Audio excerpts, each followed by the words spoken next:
दी छोड़ सतगुरु रामपाल जी परमेश्वर जी की जय हो।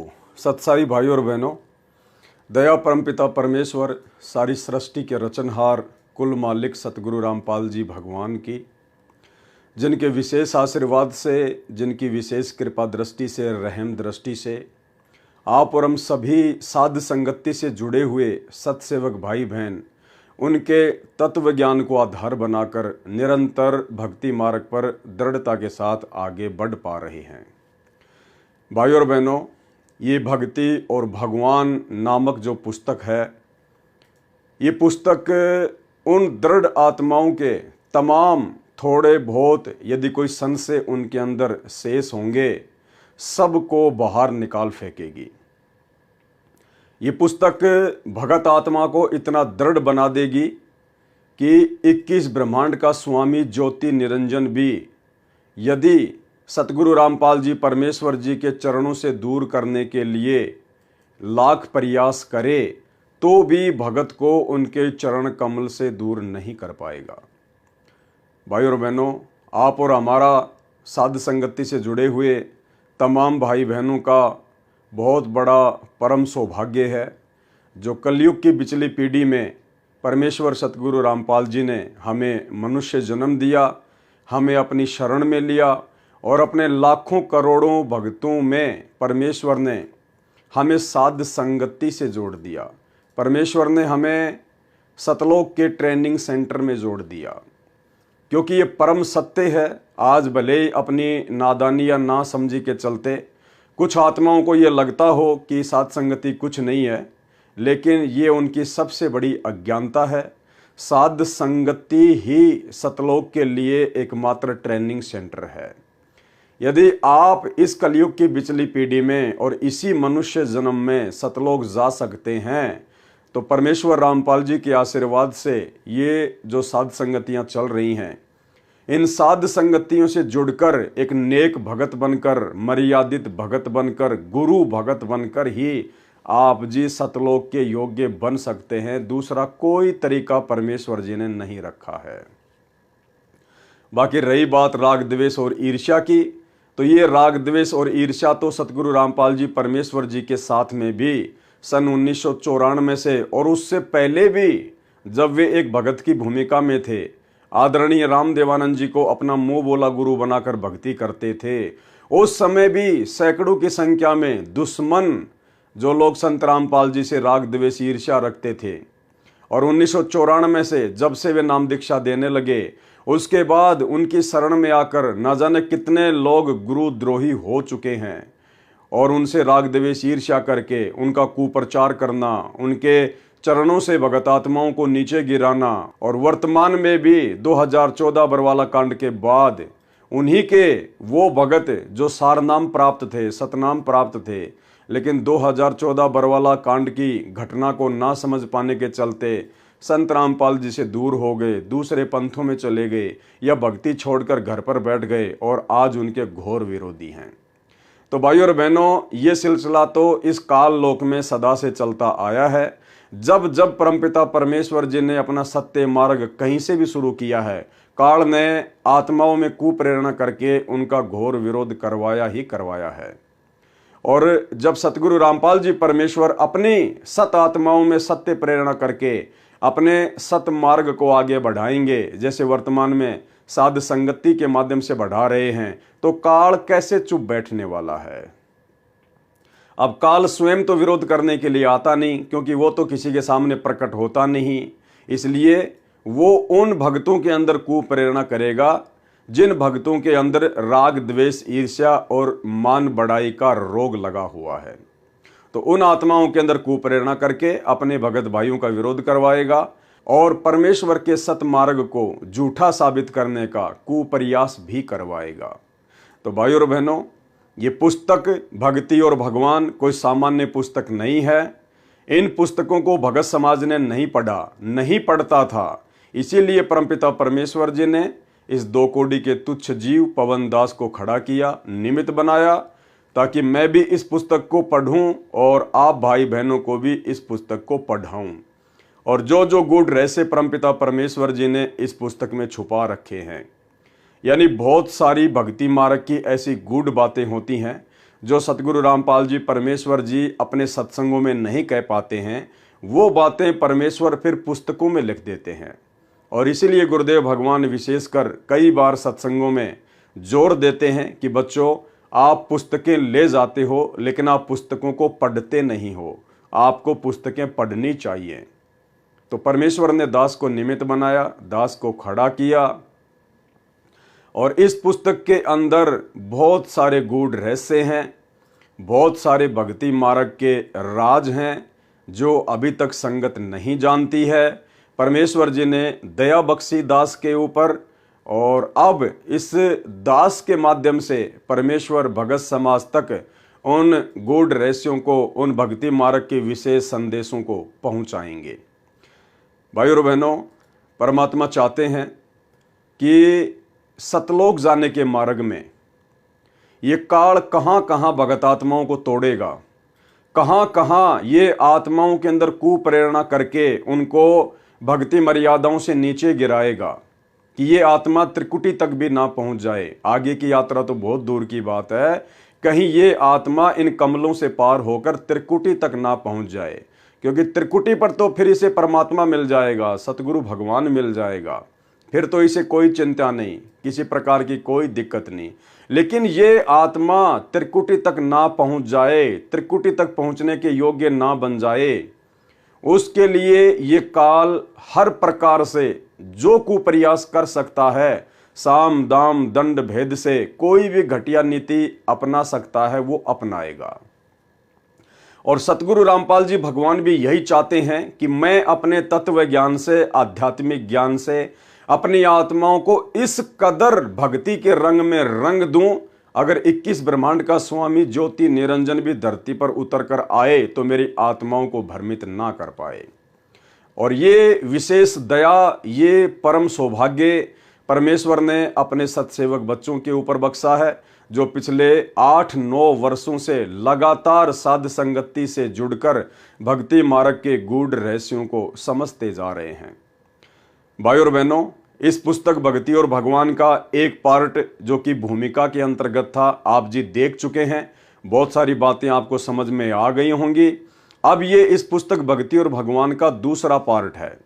और भाइयों और बहनों, परमात्मा इस पार्ट में हमें समझाएंगे कि गुरुद्रोही कौन होता है, गुरुद्रोही की क्या परिभाषा होती है, गुरुद्रोही के क्या लक्षण होते हैं, और कब और कैसे सतगुरु अपने भगत को गुरुद्रोही घोषित करता है।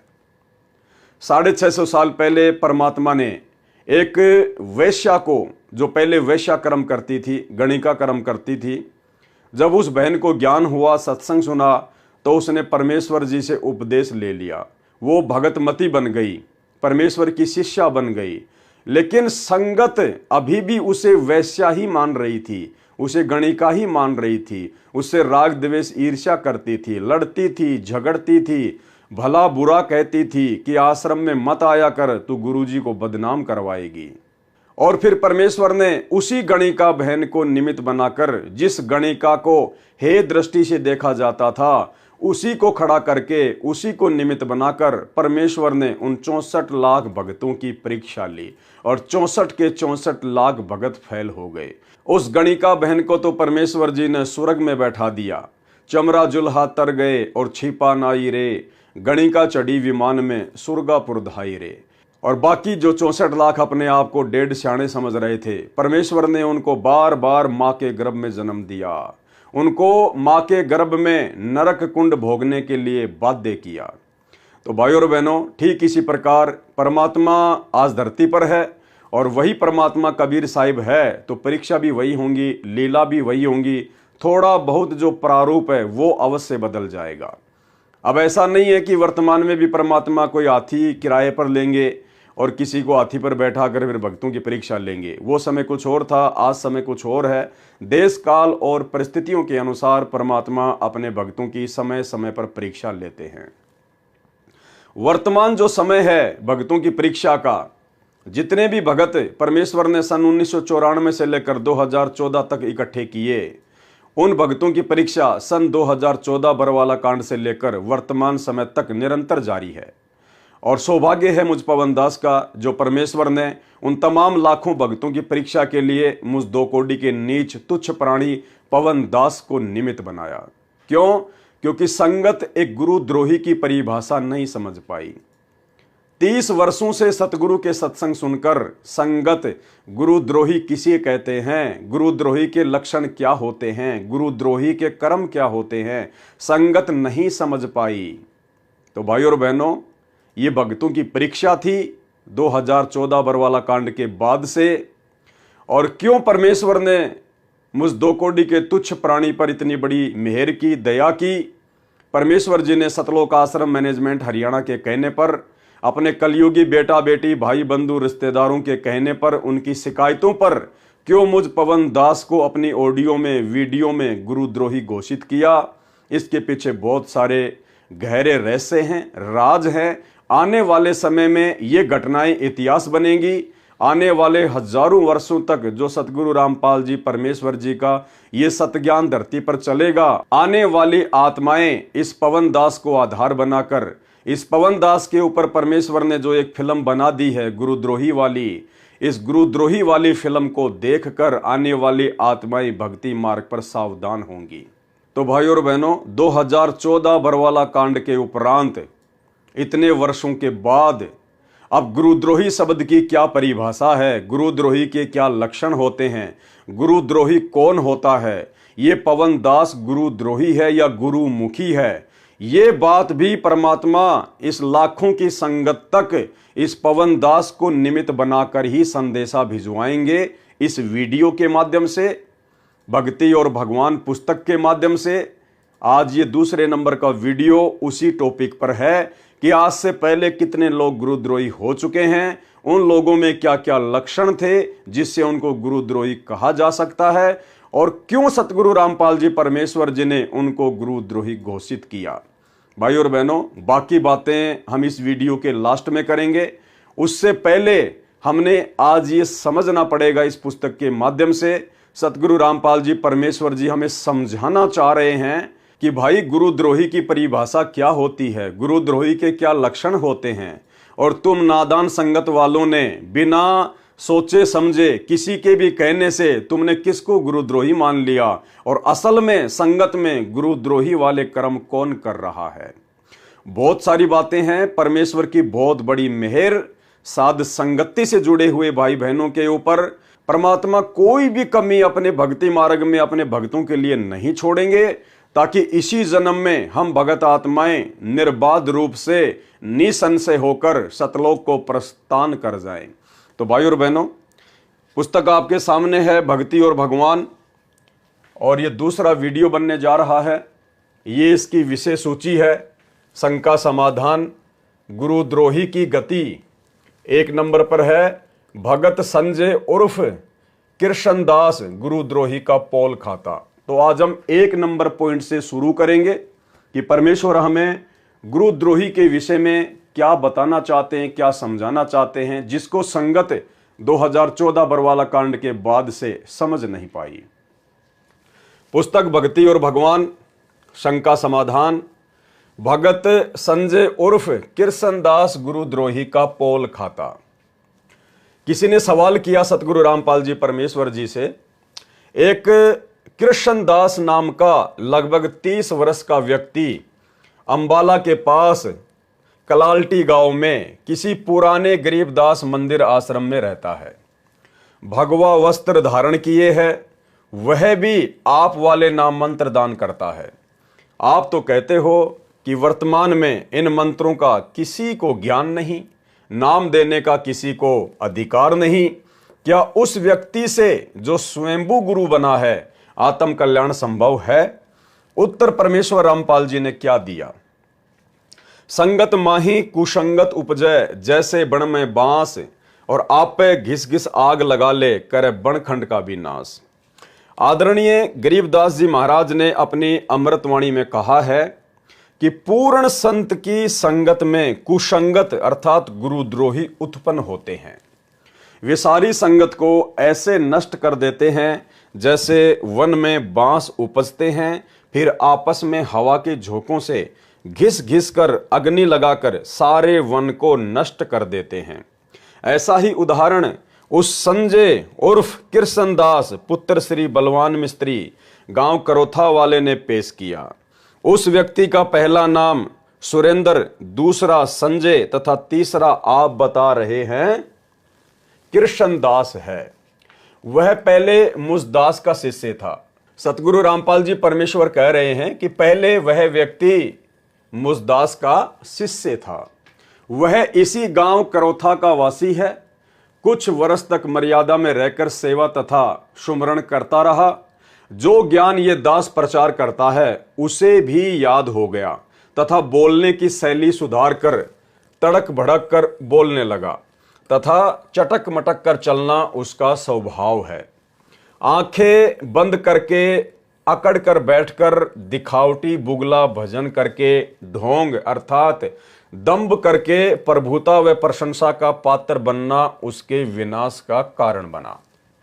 क्योंकि ऐसे हट करके एक स्थान पर बैठना पवित्र गीता जी तथा पवित्र अमृतवाणी परमेश्वर कबीर साहिब जी तथा गरीबदास जी महाराज के अनुसार शास्त्र विरुद्ध है। उस व्यक्ति ने मुझदास से तीनों मंत्र प्राप्त किए। चापलूसी करना तथा कपट युक्त बातें करना उसकी आम बात है। वह चातुर प्राणी है तथा महिमा का भूखा है। मुझदास के साथ साथ रहते हुए भी मुझसे छुपाकर अपने आप को महाराज कहलवाता था। यानी सतगुरु रामपाल जी परमेश्वर जी ने जिस संजय नाम के व्यक्ति को सन 2000 के आसपास गुरुद्रोही घोषित किया, जो वर्तमान में हरियाणा के अंबाड़ा के पास में कलाल्टी गांव में एक गरीबदासी आश्रम में संत बनकर रह रहा है, परमेश्वर ने क्या लक्षण बताया कि वो क्यों गुरुद्रोही हुआ। परमेश्वर क्या कह रहे हैं कि मुझसे छुपाकर अपने आप को महाराज कहलवाता था। तो भाइयों और बहनों, आपने ये लक्षण क्या मुझ पवन दास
संत बन के अगले जन्म में गधा बन के यहीं पे नहीं डोलना मुझे।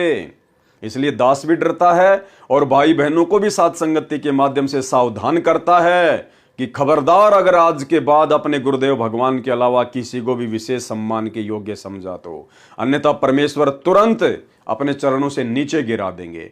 तो आप भाई बहनों ने सन 2014 बरवाला कांड के बाद जब से मुझदास को गुरुद्रोही घोषित करवाया गया है जबरन जबरदस्ती, आपने कभी भी, मेरे हजारों की संख्या में वीडियो हैं और सन 2015 के लास्ट से वर्तमान 2024 तक ये दास संगत में एक्टिव रहा है आप सभी भाई बहनों के लिए वीडियो बनाता हूं, परमेश्वर के भक्ति मार्ग से आपको परिचित करवाता हूं।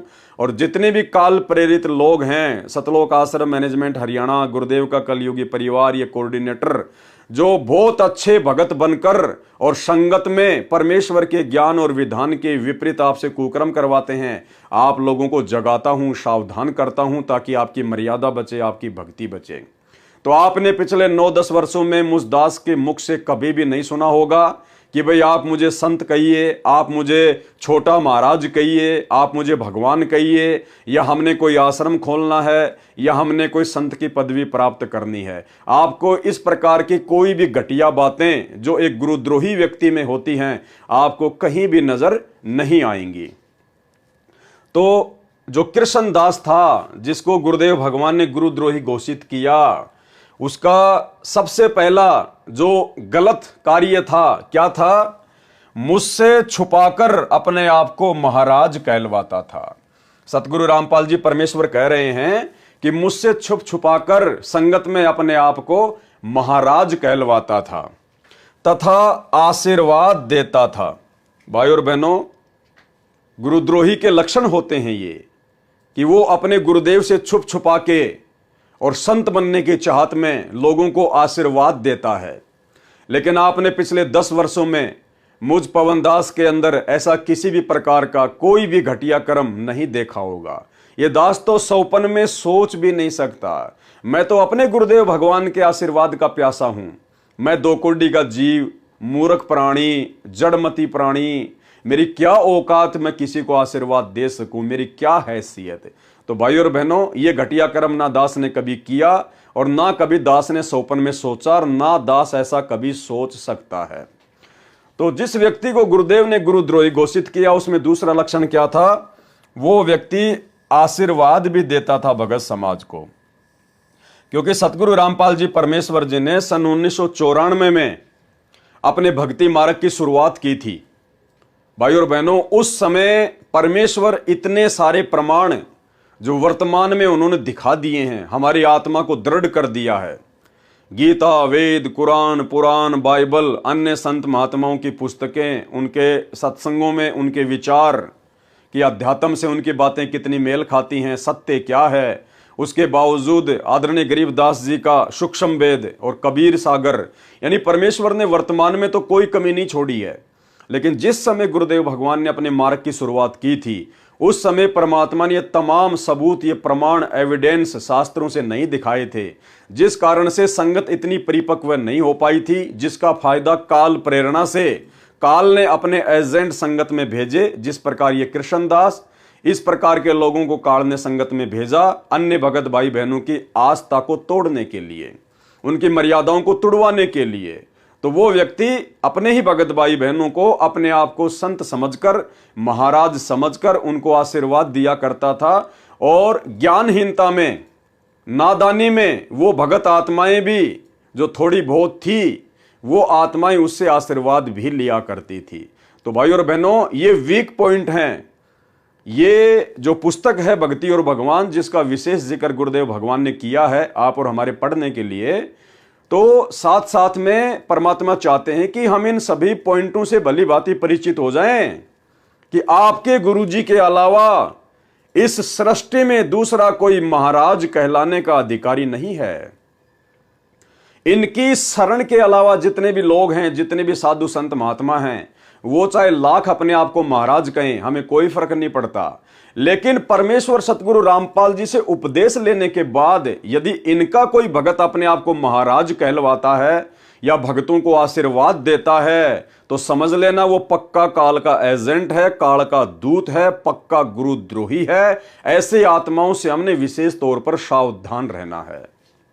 तो 2 लक्षण आपने देख लिया। तीसरा लक्षण गुरुद्रोही का, तथा कहता था कि मैंने तुम्हारे घर पर भोग लगाया था, इसलिए तुम्हें लाभ हुआ।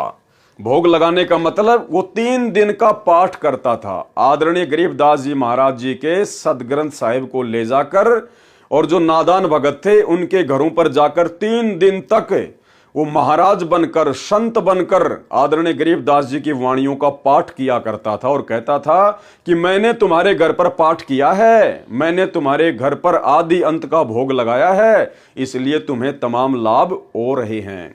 तो ये तीसरी पहचान तो भाई और बहनों हम तो सोच भी नहीं सकते।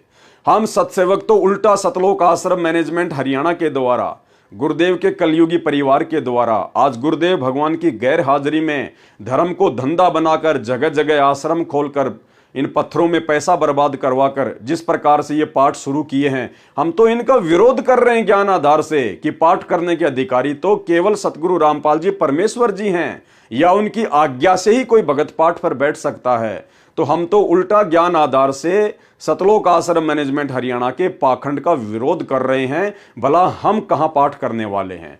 तो ये तीसरा कुलक्षण गुरुद्रोही का, वो जगह जगह जाकर भक्तों के घरों पर भोग लगाया करता था तथा कहता था कि मैंने तुम्हारे घर पर भोग लगाया था इसलिए तुम्हें लाभ हुआ है। जबकि संत रामपाल जी की लाखों करोड़ों की संगत में से कोई भी व्यक्ति यह कहने का साहस नहीं कर सकता कि पवन दास ने हमारे घर पर आकर आदरणीय गरीबदास जी महाराज जी का वो 24,000 वाणियों वाला सदग्रंथ साहिब लेकर और हमारे घर पर बैठकर 3 दिन तक पाठ किया और भोग लगाया। क्योंकि भाई और बहनों हम भगत हैं और भगत की क्या मर्यादा होती है, भगत का क्या अधिकार क्षेत्र है, ये परमेश्वर सतगुरु रामपाल जी ने अपने सत्संगों में भली भांति बता दिया है, समझा दिया है और परमेश्वर का विशेष आशीर्वाद है साथ संगति पर। इसलिए ऐसी घटिया हरकत या ऐसी गलती कम से कम साथ संगति से जुड़े हुए भाई बहन तो नहीं करने वाले हैं। तो 3 लक्षण आपने देख लिए भाई और बहनों। यदि संगत में कोई भगत इस प्रकार की घटिया हरकत करता है, आपके घर पर आकर पाठ करने की सलाह देता है और आदरणीय गरीबदास जी महाराज जी के सदग्रंथ को पढ़ता है और भोग लगाने की बात कहता है, तो समझ लेना वो पक्का काल का दूत है, पक्का गुरुद्रोही है और आपको परमात्मा से दूर करने का काल प्रेरणा से षड्यंत्र रच रहा है। एक सेवक ने मुझे बताया, यानी सतगुरु रामपाल जी परमेश्वर जी कह रहे हैं कि एक सेवक ने मुझे बताया कि ये संजय कहता है कि मैं जिसके भोग लगाता हूं उसी को लाभ होता है। इस दास ने उस सेवक की बात पर विश्वास नहीं हुआ, सोचा इनकी आपस में अनबन हो गई होगी, इसलिए ऐसे अच्छे भगत की निंदा कर रहा है। ऐसी ऐसी कई सेवकों की शिकायतें सुनी तो भी विशेष ध्यान नहीं दिया। क्या कह रहे हैं सतगुरु रामपाल जी परमेश्वर कि फिर एक भगत ने आकर मुझे कहा कि जी ये संजय ऐसे ऐसे घटिया काम कर रहा है। तो गुरुदेव ने कहा कि मैंने कोई विशेष ध्यान नहीं दिया। उसके बाद और भी बहुत सारे भक्तों ने कहा कि जी वो ऐसे ऐसे उल्टे काम कर रहा है। तो गुरुदेव कह रहे हैं तो भी मैंने कोई विशेष ध्यान नहीं दिया कि हो सकता है आपस में भक्तों की अनबन होगी और एक दूसरे की निंदा चुगली कर रहे होंगे। भाई और बहनों, ये जो वीडियो बनने जा रहा है और जब ये गुरुद्रोही वाली बात पूरी हो जाएगी, अंत में चाहे एक वीडियो बने या 2 वीडियो बने, तब आप भाई बहनों की आंखें खुल जाएंगी पूरी तरह से कि हां वास्तव में गुरुद्रोही क्या होता है और मुझ पवन दास को कैसे सतलोक आश्रम मैनेजमेंट हरियाणा के मात्र एक बार ही कहने से, केवल पहली शिकायत में ही, और वो भी झूठी शिकायत है। क्योंकि बरवाला कांड के बाद हम सत्सेवकों ने देखा कि गुरुजी का परिवार काल प्रेरित होकर और धर्म को धंधा बनाकर और भगत समाज को गुरुदेव के सत्संगों के विरुद्ध चला रहा है, गुरुदेव की आज्ञाओं के विरुद्ध कुकर्म करवा रहा है। तो हमने इन लोगों का विरोध करना शुरू किया, जो कि एक सच्चे भगत का प्रथम लक्षण है। क्योंकि जिस पाखंड और अज्ञान को समाप्त करने के लिए उसका बाप संघर्ष करते हुए जेल में बैठा है, वो भगत भला कैसे बाहर उसके बाप के मार्ग में, उसके परमेश्वर के मार्ग में, उसके गुरुदेव के भक्ति मार्ग में यदि कोई पाखंड फैलाएगा, अज्ञान का समावेश करना चाहेगा काल प्रेरणा से, तो वो भगत चुप नहीं बैठ सकता। तो हम सत्सेवक चुप नहीं बैठे और हमने उनका विरोध करना शुरू किया प्यार प्रेम से, ज्ञान आधार से। तो इन लोगों को लगा, गुरुदेव के परिवार को लगा कि ये लोग हमारे धार्मिक धंधे में बीच में बाधा पैदा करेंगे। तो काल ने गुरुदेव के कलयुगी परिवार में कुप्रेरणा करके और मुझ पवन दास के प्रति राग द्वेष ईर्ष्या मन में रखते हुए और सतगुरु रामपाल जी परमेश्वर जी को एक आम व्यक्ति मानते हुए, मानुष समझते हुए हिसार जेल में झूठी शिकायतें करनी शुरू कर दी।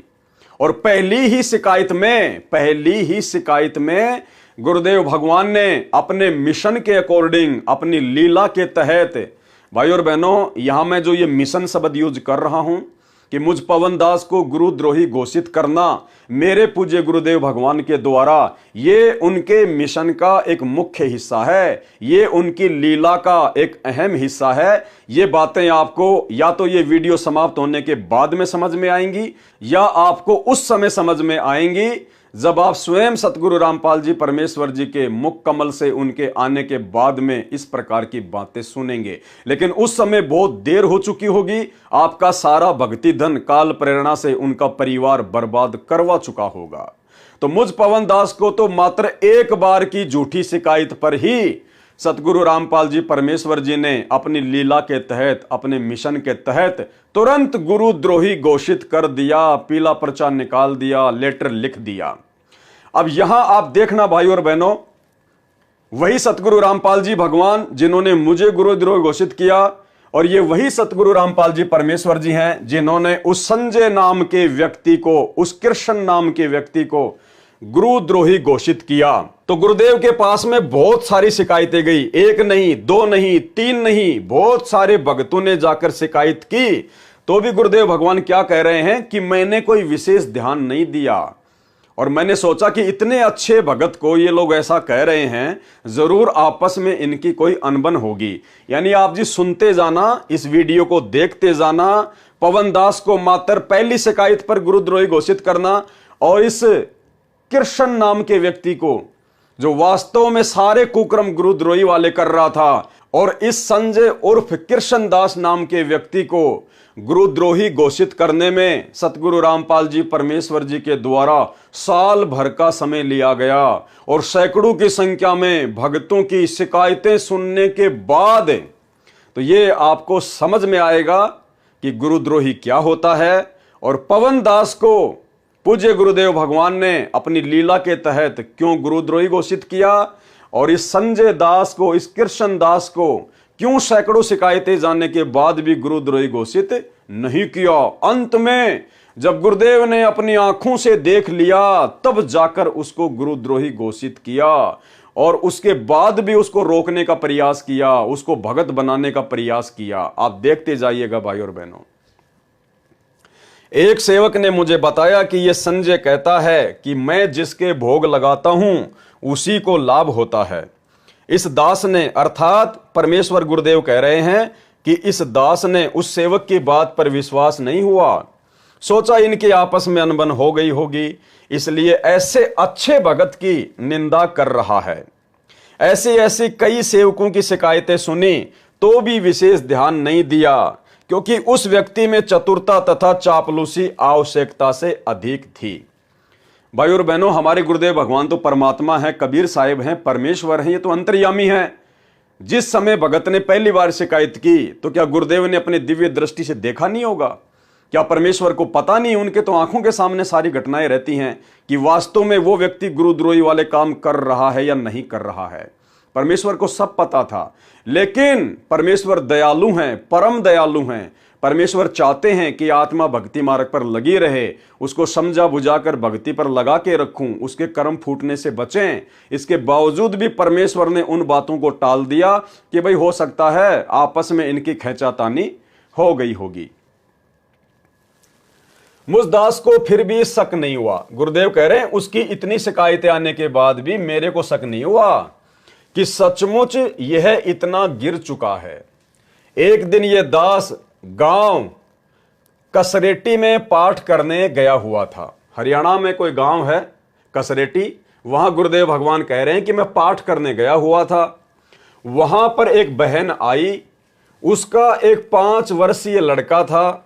उसने आते ही पूछा, उस बहन ने आते ही पूछा, जहां गुरुदेव बैठे हुए थे, उसने आते ही पूछा कि संजय महाराज कहां है। मेरे पास बैठे सेवक ने पूछा क्या काम है? महाराज जी तो यहां बैठे हैं। उस बहन ने कहा ये नहीं है।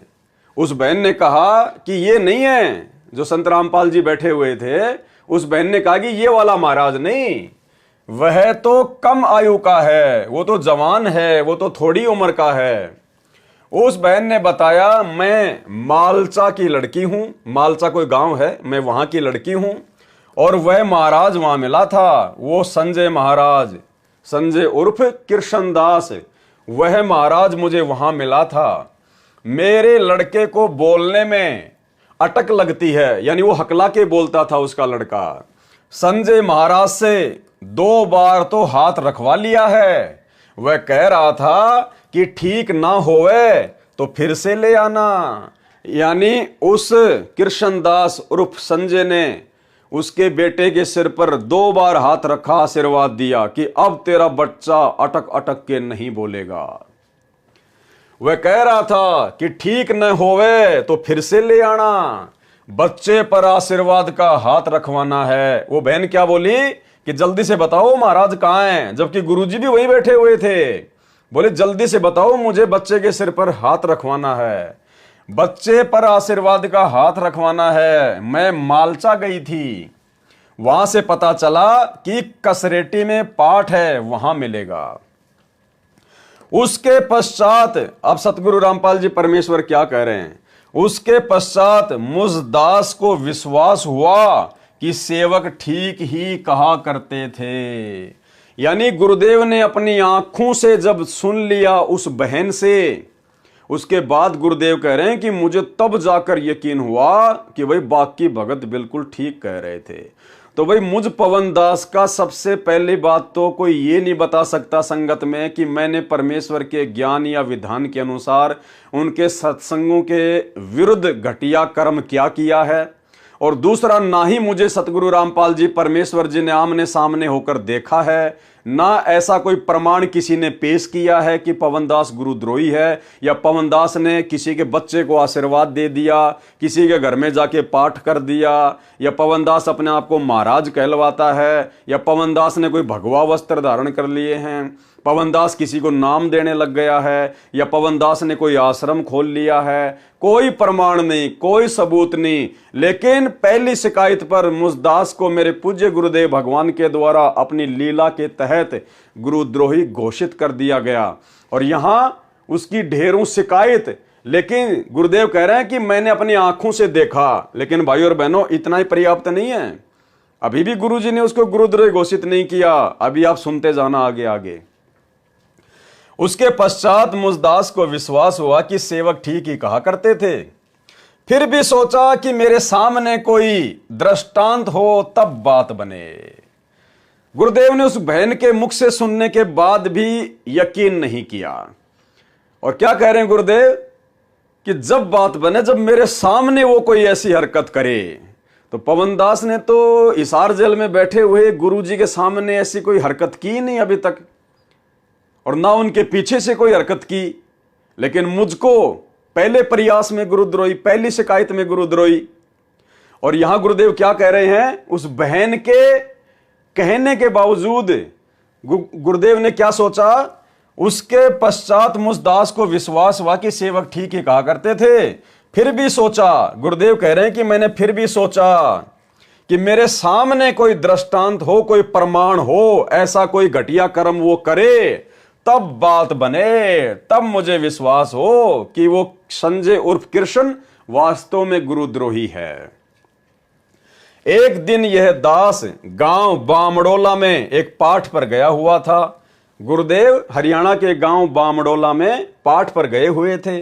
वहां एक लड़की को दौरे पड़ते थे। मुझदास से उपदेश लेने के पश्चात उस लड़की के दौरे कबीर देव की शक्ति से ठीक हो गए।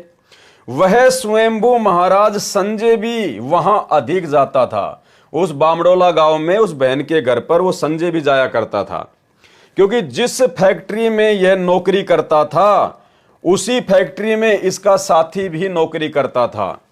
उस साथी की रिश्तेदारी गांव बामड़ोला में थी, जिस कारण से ये वहां अधिक जाया करता था संजय।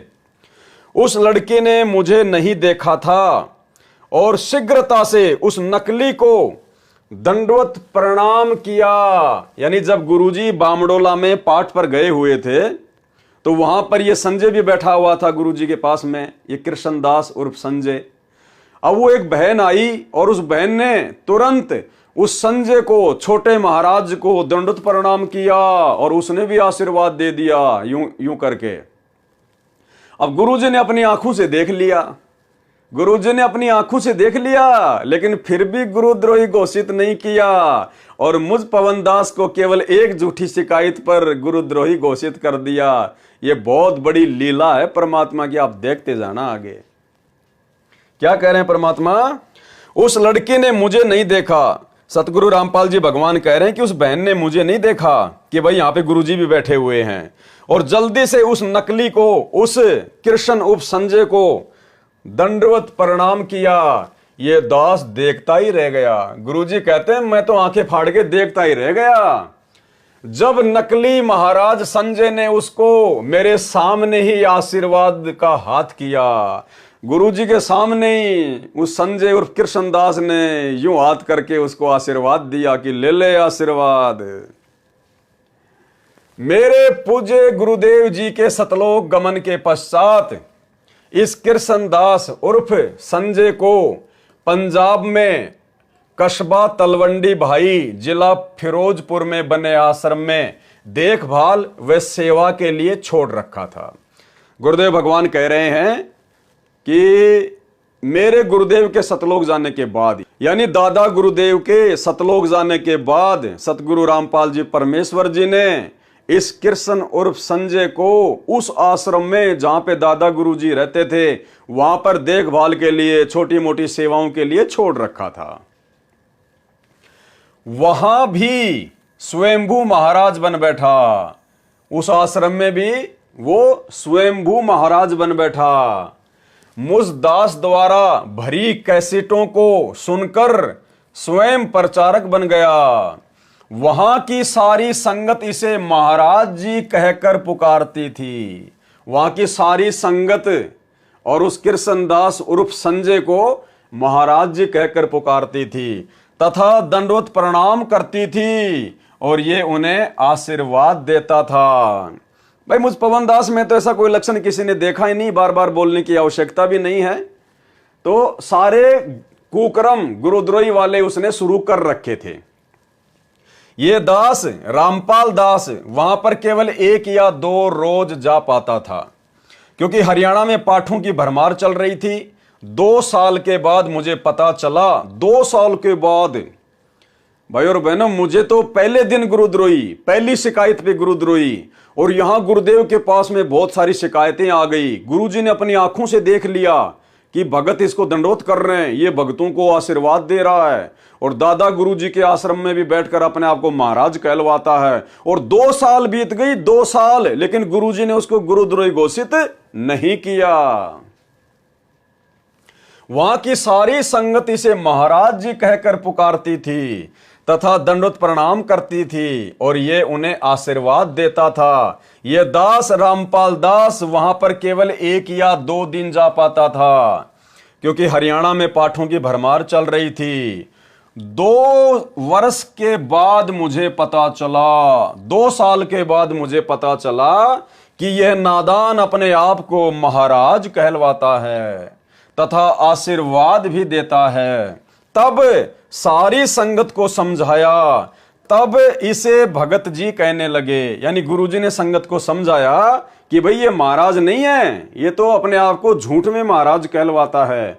तब जाकर संगत उसको भगत कहने लगी, भगत जी कहने लगी महाराज से।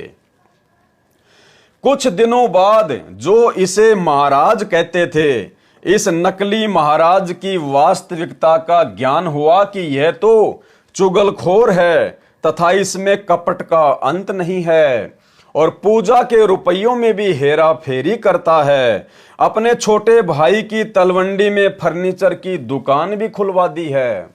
तब वहां की संगत ने एक अन्य पुजारी लाकर छोड़ा। यह दास सत्संग करने गया, कहां पर? दादा गुरुदेव के आश्रम में। यह दास सत्संग करने गया तो देखा संगत 2 फाड़ हो चुकी है।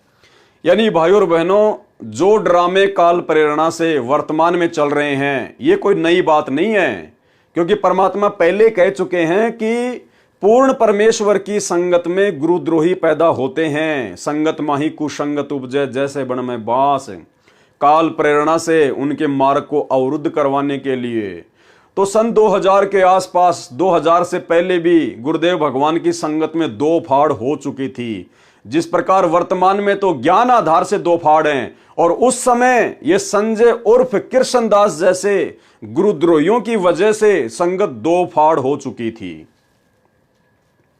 ये दास सत्संग करने गया तो देखा संगत दो फाड़ हो चुकी है, आपस में लड़ने को तैयार हैं। जैसे वीर सिंह बघेल और बिजली खान पठान आपस में लड़ने को तैयार थे, ऐसे संगत आदि संगत तो हो गई संत रामपाल जी की तरफ, और आदि संगत हो गई उस गुरुद्रोही व्यक्ति की तरफ, संजय उर्फ कृष्णदास की तरफ, और मरने मारने को तैयार हो गई कि वो कह रहे हैं कि नहीं ये कृष्णदास असली महाराज है, और बाकी कहने लगे नहीं संत रामपाल जी असली महाराज हैं, और मरने मारने को तैयार हो गए। जबकि भाई और बहनों आज ऐसी स्थिति नहीं है।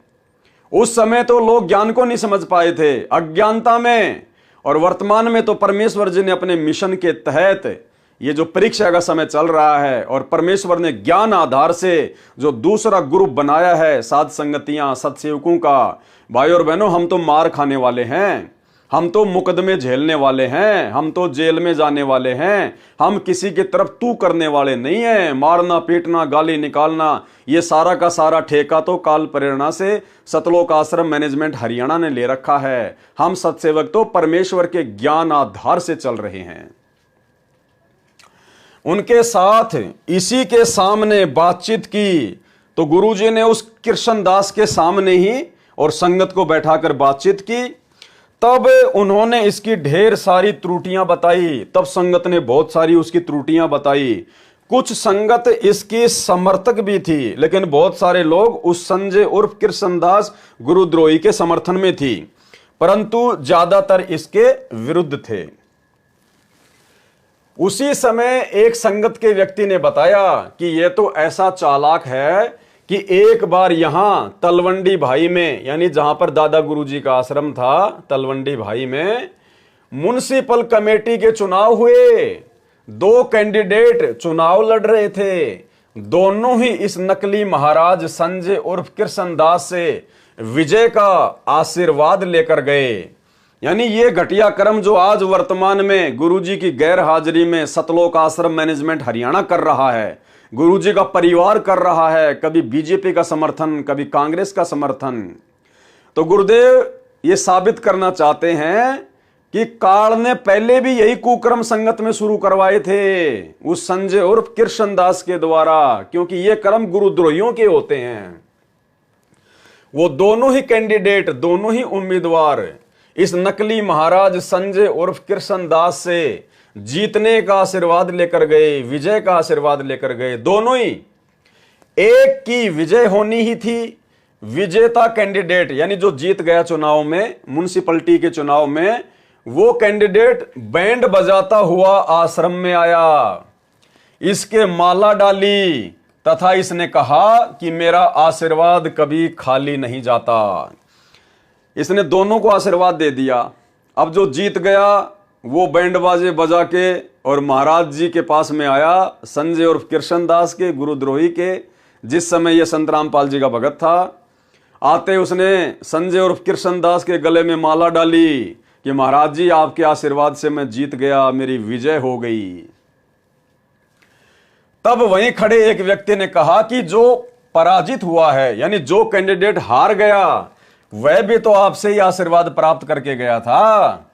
उस नकली महाराज कृष्णदास उर्फ संजय ने कहा कि जो पहले आता है उसी की विजय होती है, कि जो पहले आता है ना मेरा आशीर्वाद लेने, वो ही जीतता है। अब भाई और पवन दास ने तो किसी को आशीर्वाद नहीं दिया। पवन दास तो इस राजनीति के चक्कर से कोसों दूर है, और आप भाई बहनों को भी समझाता है कि राजनीति तो घटिया कर्म है। गुरुजी सत्संग में बताते हैं ये घटिया कर्म करने का ठेका तो गुरुजी के परिवार ने ले रखा है, सतलोक आश्रम वालों ने। हम तो राजनीति से कोसों दूर हैं। तो गुरुद्रोही का ये लक्षण है, लोगों को जीतने का आशीर्वाद देना, और फिर अपने गले में माला डलवाना, हम तो इस कर्मों से बहुत दूर हैं। क्या कहा उस संजय और कृष्णदास ने कि जो पहले आता है ना आशीर्वाद लेने, उसी की जीत होती है। उस व्यक्ति ने कहा कि पहले भी वही आया था जो हार गया। उसने कहा कि महाराज जी पहले भी बेचारा वही आया था जो हार गया। अपना सा मुंह बनाकर नकली महाराज नीचे को देखने लगा, फिर वो नीचे गर्दन करके देखने लगा, कोई जवाब नहीं उसके पास। उपरोक्त वार्ता को सुनकर मुझदास को बहुत आश्चर्य हुआ। यानी भगत वहां गुरुजी को उसके काले कारनामे सुना रहे थे, जो कभी सौपन में भी नहीं सोचा था। गुरुजी कह रहे मैंने तो कभी सौपन में भी नहीं सोचा था कि यह आस्तीन का सांप है, यानी ये इतनी बड़ी गलती करेगा। उस दिन वहां एक फिरोजपुर के सेवक के पाठ का आश्रम में भोग इस दास ने लगाया। यानी संगत से इस प्रकार की बातें सुनने के बाद भी कि महाराज जी इसने चुनाव में खड़े हुए कैंडिडेटों को आशीर्वाद दिया, फिर वो जीता, यहाँ आश्रम में आया, इसके गले में माला डाली, बैंड बाजे बजाए, गुरुदेव ने फिर भी उसको गुरुद्रोही घोषित नहीं किया और मुझ पवन दास को पहली बार में झूठी शिकायत में गुरुद्रोही घोषित कर दिया। सुनते जाना। फिर क्या कह रहे हैं गुरुदेव भगवान कि ये सारी बातें सुनने के बाद में फिर हमारे को वहां पर एक पाठ के लिए जाना था फिरोजपुर में। उस दिन वहां एक फिरोजपुर के सेवक के पाठ का आश्रम में भोग इस दास ने लगाया। भोग के पश्चात उपस्थित संगत को रक्षा सूत्र बांधने के लिए इस नकली महाराज संजय और कृष्णदास को कहा। यानी उसके बारे में इतने कुक्रम सुनने के बाद, अपनी आंखों से देखने के बाद भी गुरुजी ने गुरुद्रोही नहीं कहा, बल्कि जब गुरुजी पाठ करने लगे तो संगत के हाथ पर रक्षा सूत्र बांधने की सेवा गुरुजी ने उल्टा उसी कृष्णदास को दे दी और मुझ पवन दास को पहली बार में गुरुद्रोही कर दिया। सुनते जाना भाई और बहनों, यह रक्षा सूत्र बांध रहा था। एक बहन अपने रिश्तेदार को कह रही थी कि जिसने ये पाठ करवाया है ये मेरे फूफा जी हैं, इनकी 65 लाख रुपए की उधार नहीं मिली, क्योंकि उस समय पंजाब में उग्रवाद का जोर था, जिस कारण से ये पागल हो गया था। 5-5 गोलियां नशे की खाता था, तब भी उसे नींद नहीं आती थी। डॉक्टर ने कहा था कि इसकी संभाल रखना, ये आत्महत्या भी कर सकता है। संत रामपाल जी महाराज से उपदेश लिया, उसके बाद बिना किसी दवाई के 10-10 घंटे सोने लगा। 2 महीने में 45 लाख की उधार वापस आ गई। इनके लड़के की शादी को कई वर्ष हो चुके थे। संत रामपाल जी महाराज से नाम प्राप्ति के पश्चात 10वें महीने लड़के की प्राप्ति हुई। यानी वो बहन गुरुजी से उपदेश लेने के बाद में उस घर में क्या क्या लाभ हुए वो बता रही थी। क्या क्या गुण सुनाए संत रामपाल दास जी महाराज के। उन बहनों को ये संजय उर्फ कृष्णदास रक्षा सूत्र बांध रहा था। अब गुरुजी ने इसकी सेवा लगा रखी थी रक्षा सूत्र बांधने की। गुरुजी देखना चाहते थे कितना नीचे गिर सकता है, तो वो उन बहनों के रक्षा सूत्र बांधने लगा और उस बहन का फूफा ही वहां पे पाठ करवा रहा था। तो वो बहन कहने लगे कि पहले मेरा फूफा पागल हो गया था, इसकी 60 लाख रुपए की उधार डूब गई थी, और जब से गुरुजी से नाम लिया इसकी 45 लाख रुपए की उधार भी आ गई, और इसके लड़के को लड़का भी हो गया, यानी इसको पोता भी हो गया 9वें महीने। उन बहनों को ये संजय उर्फ कृष्णदास रक्षा सूत्र बांध रहा था और मेरी और पीठ थी, गुरुजी की तरफ वो पीठ करके बैठा हुआ था वहीं पास में, बिल्कुल जस्ट इन्हीं के बिल्कुल समीप ये दास खड़ा ये सब वार्ता सुन रहा था। उस समय ये संजय उर्फ कृष्णदास उस बहन से बोला कि तेरे फूफा जी के घर पर आदि अंत का भोग तो मैंने ही लगाया था, इसलिए लड़का हुआ है। यानी गुरुजी वहीं पास में बैठे, गुरुजी सुन रहे सारी बातें कि ये क्या बोलेगा। और जब वो बहन इस प्रकार से अपने गुरुजी की बड़ाई करने लगी संत रामपाल जी की, तो वो क्या बोला पता है? बोले तेरे फूफा जी का दिमाग सेंटर में और तेरे फूफा जी के पोता इसलिए हुआ है कि उनके घर पे आदि अंत का भोग तो मैं लगा के आया था, पाठ तो मैं ही करके आया था। उस बहन ने कहा कि भगत जी जिस समय आप भोग लगाने गए तब तक उन्होंने टेस्ट करवा लिया था तथा पता लग चुका था कि लड़का है, तभी तो उन्होंने भोग लगवाया था। वह भी गुरुजी से आज्ञा लेकर लगवाया था। ये सारा वृतांत अपने कानों सुनकर ये दास कुछ नहीं बोला। गुरुजी क्या कह रहे हैं कि अपने कानों से ये सारी बातें सुनकर, उस नीच व्यक्ति की सारी बातें सुनकर भी मैं कुछ नहीं बोला और मुझ पवन दास को एक झूठी शिकायत पर गुरुद्रोही घोषित कर दिया। ये बहुत बड़ी लीला है परमेश्वर की, आने वाले समय में आपको पता चलेगा। ये सारा वृतांत अपने कानों सुनकर ये दास कुछ नहीं बोला तथा इसकी कृतज्ञता पर घंटों सोचता रहा। कृतज्ञता मतलब इसकी नीचता पर, इसके घटियापन पर यह दास घंटों बैठकर सोचता रहा। उसी कस्बा तलवंडी भाई के एक व्यक्ति को पता नहीं था कि यह नकली महाराज स्वयंभू बना है। गुरुदेव की ओर से इसे कोई आदेश भोग लगाने या आशीर्वाद देने का नहीं है। उसने मेरे सामने कहा, उस भाई ने, जिसको मालूम नहीं था कि भाई इस संजय को गुरुजी ने आशीर्वाद दे रखा या नहीं दे रखा है, तो वो संजय भी वहीं था और गुरुजी भी वहीं था। तो वो जो नया नया भगत आया था बेचारा, उसने मेरे सामने कहा कि हमारे घर पर संजय महाराज ने भोग लगाया।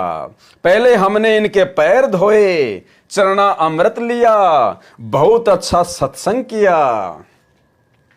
अब उसी समय जहां गुरुजी बैठे हुए थे और वो कृष्ण उर्फ संजय बैठा हुआ था, एक नया भगत आया बेचारा, उसको पता नहीं था कुछ भी। तो उसने कहा कि ओहो, संजय महाराज भी बैठे हैं।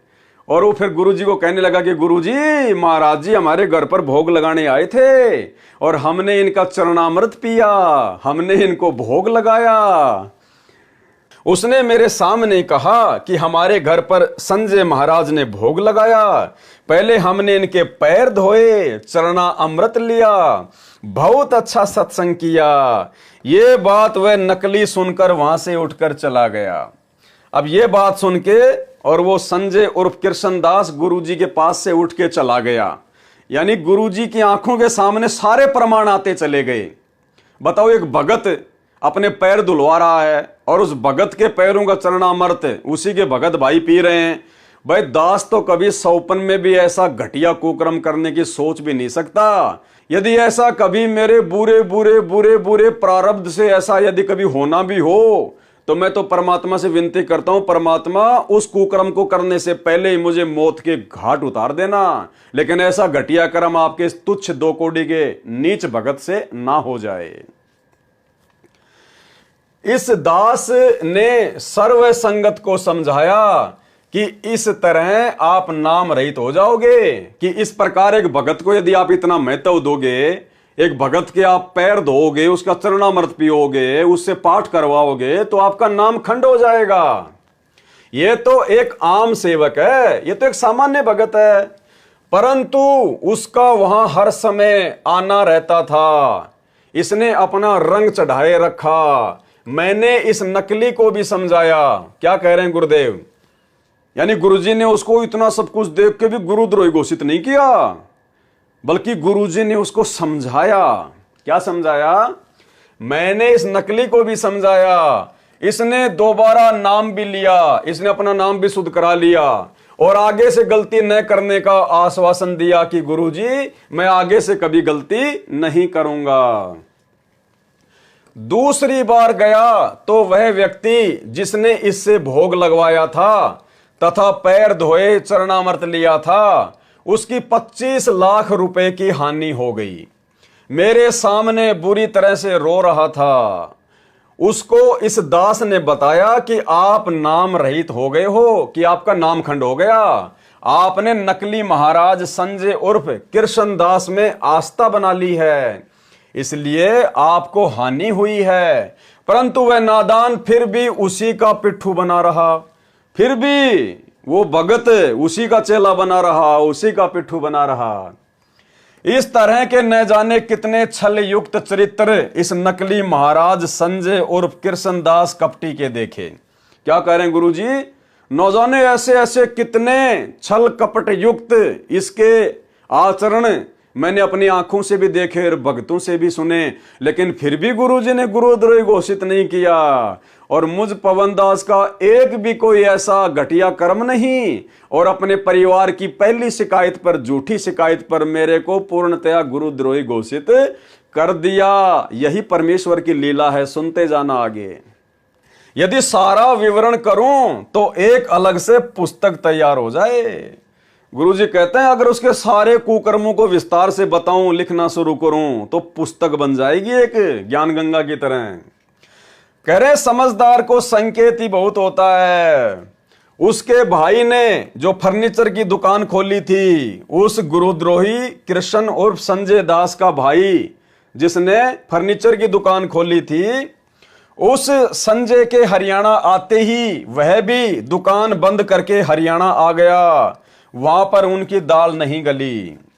मुझदास द्वारा उपदेश प्राप्त सेवक यानी भगत यदि किसी अन्य भगत या व्यक्ति में श्रद्धा कर लेता है, एज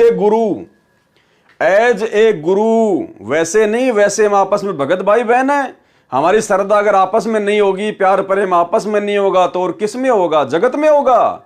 लेकिन श्रद्धा हमने गुरु की तरह नहीं करनी है। एक छोटा सा सत्संग आपको सुनाता हूं गुरुदेव भगवान का, जिसमें गुरुदेव कह रहे हैं कि यदि कोई पुराना भगत है, उसने नाम ले रखा है, और यदि वो आप भक्तों को अच्छी अच्छी बातें बताता है तो बहुत अच्छी बात है, उसकी बातें सुनो, उसके द्वारा सुनी बातों को अपने जीवन में लागू करो कि मेरे गुरुदेव भगवान ने इस भाई को कितना अच्छा ज्ञान दिया है, और ये ज्ञान इस भगत का नहीं, मेरे गुरु जी का है।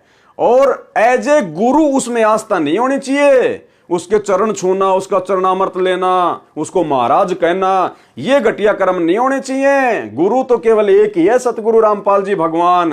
As a Bhagat, as a गुरु भाई, एज ए गुरु बहन, हमारी एक दूसरे में आस्था हो सकती है, लेकिन एज ए गुरु किसी में आस्था नहीं करनी है। सुनिए, एक एक पॉइंट पर बहुत गहराई सोचना है। अब कोई भक्त ज्ञान सुना रहा है, बहुत अच्छी बात है, उसके द्वारा सुने ज्ञान पर अमल करे और उससे कहे भाई मुझे भी गुरुदेव के पास ले चलो, मेरा कल्याण करा दो। और आपने नाम ले रखा है और फिर कोई चर्चा चलती है, ऐसी कोई बात नहीं, फिर भी सुनो। और कोई पुराना भक्त है, वो अच्छी अच्छी बातें बताएगा तो बहुत अच्छी बात है। गदगद हो जाओ कि मेरे गुरुजी ने कितना अच्छा ज्ञान दिया हुआ इस बच्चे को, भाई को, बहन को, और ये सब गुरु जी का ही दिया हुआ ज्ञान है, इसका नहीं है। तो उसमें आपको एज ए भाई यानी गुरु भाई, गुरु बहन, तो आपकी श्रद्धा हो सकती है, लेकिन अन्य दृष्टिकोण से, क्योंकि हम फिर उस पर इतना आसक्त हो जाते हैं, उसको फिर प्रणाम करने लग जाते हैं, बड़ा अच्छा भगत है। तो ऐसे ये बीमारी हमारे भगत समाज में पड़ी रही और इसका लाभ ये काल उठा गया। मुझदास द्वारा उपदेश प्राप्त सेवक यदि किसी अन्य भगत या व्यक्ति में श्रद्धा कर लेता है तो वह मर्यादाहीन हो जाता है, उसका नाम खंडित हो जाता है। यह प्रभु का नियम है। कबीर परमेश्वर कहते हैं, गुरु को तजे भजे जो आना और तापसुआ को फोकट ज्ञाना। यानी अपने गुरु जी को छोड़कर यदि किसी दूसरे में भगत आस्था करता है एज ए गुरु और भक्ति विरुद्ध कर्म करता है, तो परमात्मा कहते हैं वो तो पशु के समान है, जानवर के समान है। गुरु को तजे भजे जो आना, ता पशुओं को फोकट ज्ञाना। भावार्थ है कि जो भगत अपने गुरु को त्याग कर अन्य में श्रद्धा करता है, तो उस मूर्ख को कोई ज्ञान नहीं है, क्योंकि यही दंड हम वर्तमान में काल लोक में भोग रहे हैं। हम सभी आत्माएं जो काल के 21 ब्रह्मांड में बंद हैं, पहले सतलोक में आनंद से अपने स्वामी कबीर देव के पास रह रहे थे। किसके पास? अपने स्वामी कबीर देव सतगुरु रामपाल जी भगवान के पास रह रहे थे। इस काल ज्योति निरंजन प्रभु ने, जो कि नकली प्रभु है, इसने 3 बार तप किया, जिस कारण हमने अपने पति अर्थात स्वामी से आस्था हटाकर ब्रह्म अर्थात काल प्रभु में श्रद्धा कर ली। जैसे पतिव्रता पत्नी अपने पति के साथ साथ अन्य व्यक्ति को भी चाहती है, तो पति के हृदय से उतर जाती है। और भाई बहनों, ये गलती वर्तमान में संत रामपाल जी की 90% संगत कर रही है। अपने पति सतगुरु रामपाल जी के साथ साथ और भी बहुत सारे इन्होंने पति बना रखे हैं। आदरणीय गरीबदास जी को भी अपना पति बना रखा है, उनकी फोटो भी दरबार में रखती है। दादा गुरु जी की फोटो भी दरबार में रखती, अपना पति बना रखा है। वो दाढ़ी मूंछ वाले कबीर जी की नकली फोटो को भी अपना पति मानती है, उसको भी दरबार में रखते हैं। पंडित चित्तानंद जी को भी अपना पति मानकर उनकी फोटो दरबार में रखते हैं, उन सब के आगे दंडवत प्रणाम करते हैं। यानी जो कर्म अपने पति के साथ करने चाहिए, वो कर्म यदि आत्मा किसी अन्य के साथ करती है तो वो वैश्या है, वैश्या। तो भाई जो सम्मान, जो पूजा एकमात्र अपने पति सतगुरु रामपाल जी भगवान की करनी चाहिए अध्यात्म में, अरे हम तो इनके अलावा 4 की भी कर रहे हैं। उन फोटोओं को दरबार में रखकर उन 4 फोटोओं के आगे भी दंडवत प्रणाम कर रहे हैं, उनके आगे भी जोत जला रहे हैं। तो भाई पतिव्रता आत्मा के ये लक्षण नहीं है, ये तो व्यभिचारिणी आत्मा के लक्षण हैं, वैश्या भक्ति के लक्षण हैं। परमेश्वर ने दया की साध संगतियों पर। केवल अपने गुरुदेव भगवान की फोटो के अलावा हम सत्सेवक अपने घरों में या दरबार में या गले के लॉकेट में अन्य किसी की फोटो नहीं रखते, क्योंकि जब तक हम पतिव्रता पद पर नहीं आएंगे हम कभी भी सतलोक जानने के योग्य नहीं बन सकते। जैसे पतिव्रता पत्नी अपने पति के साथ साथ अन्य व्यक्ति को भी चाहती है तो पति के हृदय से उतर जाती है। जिस प्रकार गुरु तो बना रखा सतगुरु रामपाल जी को, अपना पति तो बना रखा सतगुरु रामपाल जी को, और जैसे ही जून का महीना आता है तो वो नकली दाढ़ी मूंछ वाली कबीर जी की फोटो को रखकर इन आश्रमों में और उसका कबीर प्रकट दिवस मनाया जाता है, उसको भोग लगाया जाता है, तो गुरु के अलावा दूसरे में आस्था रखी जा रही है। तो वो पतिव्रता आत्मा के लक्षण नहीं है। जो पति के हृदय से उतर जाती है, इसी प्रकार हम सतलोक से निष्कासित हुए। जो पूर्ण गुरु का शिष्य किसी अन्य भगत की किसी भी क्रिया से, प्रवचन शैली से प्रभावित होकर उसके द्वारा दिए दान की अधिकता को देखकर, उसके द्वारा भक्ति करने का दंभ अर्थात पाखंड करने को देखकर प्रशंसक होता है, प्रभावित होकर उसमें श्रद्धा करता है, वह गुरु भर्ता पद से गिर जाता है, वो पतिव्रता पद से गिर जाता है। तो ये गलती हम भक्तों ने नहीं करनी है तथा नाम रहित हो जाता है। इस कारण से वह संजय उर्फ कृष्णदास संगत को खोखला करता था, प्रभु फुलवाड़ी में दीमक था। जैसे कोई सैनिक अन्य सैनिकों में अपने आप को सेना प्रमुख जनरल सिद्ध करके उनमें प्रभुता करता है तो वह धोखेबाज है।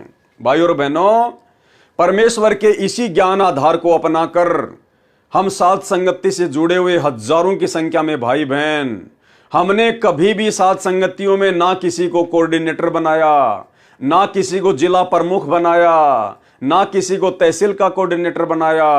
और यह दास हमेशा भाई बहनों को यही संदेशा देता आया है कि साध संगतियों का कोऑर्डिनेटर भी सतगुरु रामपाल जी भगवान है, साध संगतियों का सरदार भी सतगुरु रामपाल जी भगवान है। हम सब केवल उनके भगत हैं, उनके सेवक हैं, उनके कुत्ते हैं। हम आपस में मिलकर इकट्ठा होकर अपने भगवान की महिमा करते हैं, भोग लगाते हैं और ज्ञान आधार से चर्चा करके भक्ति मार्ग पर अपने आप को दृढ़ बनाते हैं। ये कोऑर्डिनेटर वाला सिस्टम साध संगतियों में नहीं। यहाँ कोई जनरल नहीं, कोई कर्नल नहीं, यहाँ तो केवल सब भगत हैं। क्योंकि जनरल सेना प्रमुख वाला लाभ सैनिक दूसरे सैनिक को नहीं दे सकता। जब सरकार को पता चलता है तो उस नकली जर्नल को यह सोचकर नौकरी से निकाल दिया जाता है कि यह धोखेबाज आगे भी देशद्रोह कर सकता है। यही भूमिका संजय उर्फ कृष्णदास नकली महाराज कर रहा था। अब पवन दास ने तो ऐसी कोई भूमिका कभी नहीं की। वही आप मेरे हजारों की संख्या में वीडियो फेसबुक या यूट्यूब पर जाकर देख सकते हैं। साध संगति से जुड़े हुए किसी भी भाई बहन से पूछ सकते हैं। आगे चलिए। बाद में पता चला कि यह तो अपने आप को छोटा महाराज कहलवाता था। गुरुदेव क्या कह रहे हैं कि बाद में मुझे पता चला कि यह संजय उर्फ कृष्णदास तो अपने आप को छोटा महाराज भी कहलवाता था। यह कहता था कि बड़े महाराज तो सतगुरु रामपाल जी हैं और छोटा महाराज मैं हूं। इसलिए संगत उसके झांसे में आ गई थी। अब भाई पवन दास ने तो कभी अपने आप को छोटा मोटा महाराज नहीं कहलवाया भाई, हम तो भगत हैं, भगत ही बन के रहना चाहते हैं, अपना आत्म कल्याण करवा के गंदे लोक से निकलना चाहते हैं। यहां छोटा बड़ा महाराज बन के हमने गधा नहीं बनना अगले जन्म में। उस समय संगत को यह ज्ञान नहीं था कि यह सचमुच ढोंगी है। जैसे आज वर्तमान में बेचारी संगत को यह ज्ञान नहीं हो पा रहा कि सतलोक आश्रम मैनेजमेंट हरियाणा ये कोऑर्डिनेटर और गुरुजी का परिवार महाढोंगी है, महाढोंगी, और काल प्रेरणा से संगत से सारे भक्ति विरुद्ध कुकर्म करवा रहे हैं। राजनीति करवाना, कभी कांग्रेस को वोट और समर्थन, कभी बीजेपी को वोट और समर्थन, 50-50 लाख रुपए का धनाना गांव वालों के लिए बैडमिंटन का स्टेडियम बना देना, बसें चला देना, एम्बुलेंस चला देना, आश्रमों में हॉस्पिटल का काम शुरू कर देना, रक्तदान दे दान के नाम पर लूट मचाना, धंधा करना, व्यापार करना, गुंडों की सीबीआई जांच का समर्थन कर देना। अरे संतों का और गुंडों का क्या मेल मेरे भाई। लेकिन राजस्थान के गैंगस्टर आनंदपाल सिंह की सीबीआई जांच के समर्थन में आ गए। हरियाणा के जाट आरक्षण में 2-4-5% आरक्षण के लिए उन जाटों का समर्थन कर दिया। अरे हमने तो सतलोक में चाहिए आरक्षण, इस गंदे लोक में क्या करेंगे 2-4-5% लेकर। परमात्मा कहते हैं तुम तो 2-4-5% के लिए मर रहे हो, और गुरुदेव कहते हैं कोटि जन्म तू राजा की न्या मिटी न मन की आशा, कि करोड़ों बार तू राजा रह चुका है, पूरी पृथ्वी तेरी थी नालायक, अब तू 2-4% आरक्षण के लिए अपनी भक्ति बर्बाद कर रहा है। अब उस नकली गुरु से अधिक ज्ञान तो यहां की संगत के 10 वर्ष के बच्चे को भी है। उसके बाद उस नादान को ना जाने कितनी बार समझाया। क्या कह रहे हैं गुरुदेव कि उसकी इन तमाम हरकतों को देखने के बावजूद मैंने ना जाने कितनी बार समझाया। भाई पवन दास को तो कभी भी एक बार भी नहीं समझाया, एक बार भी। और पहले ही प्रयास में पहली झूठी शिकायत पे दास को गुरुद्रोही घोषित कर दिया। तो देखते जाना आप आगे आगे। उस नादान को ना जाने कितनी बार समझाया कि यह मनुष्य जीवन बार बार नहीं मिलता, यह वास्तविक भक्ति विधि तथा तत्व ज्ञान बहुत ही असंभव है। यदि मनुष्य जन्म मिल भी जाएगा तो वास्तविक विधि नहीं मिलती। उस नकली महाराज ने क्षमा याचना की। उस कृष्ण उर्फ संजय दास ने फिर क्षमा याचना कर ली कि गुरुजी ठीक है, अब की बार मैं बिल्कुल भी कोई घटिया काम नहीं करूंगा।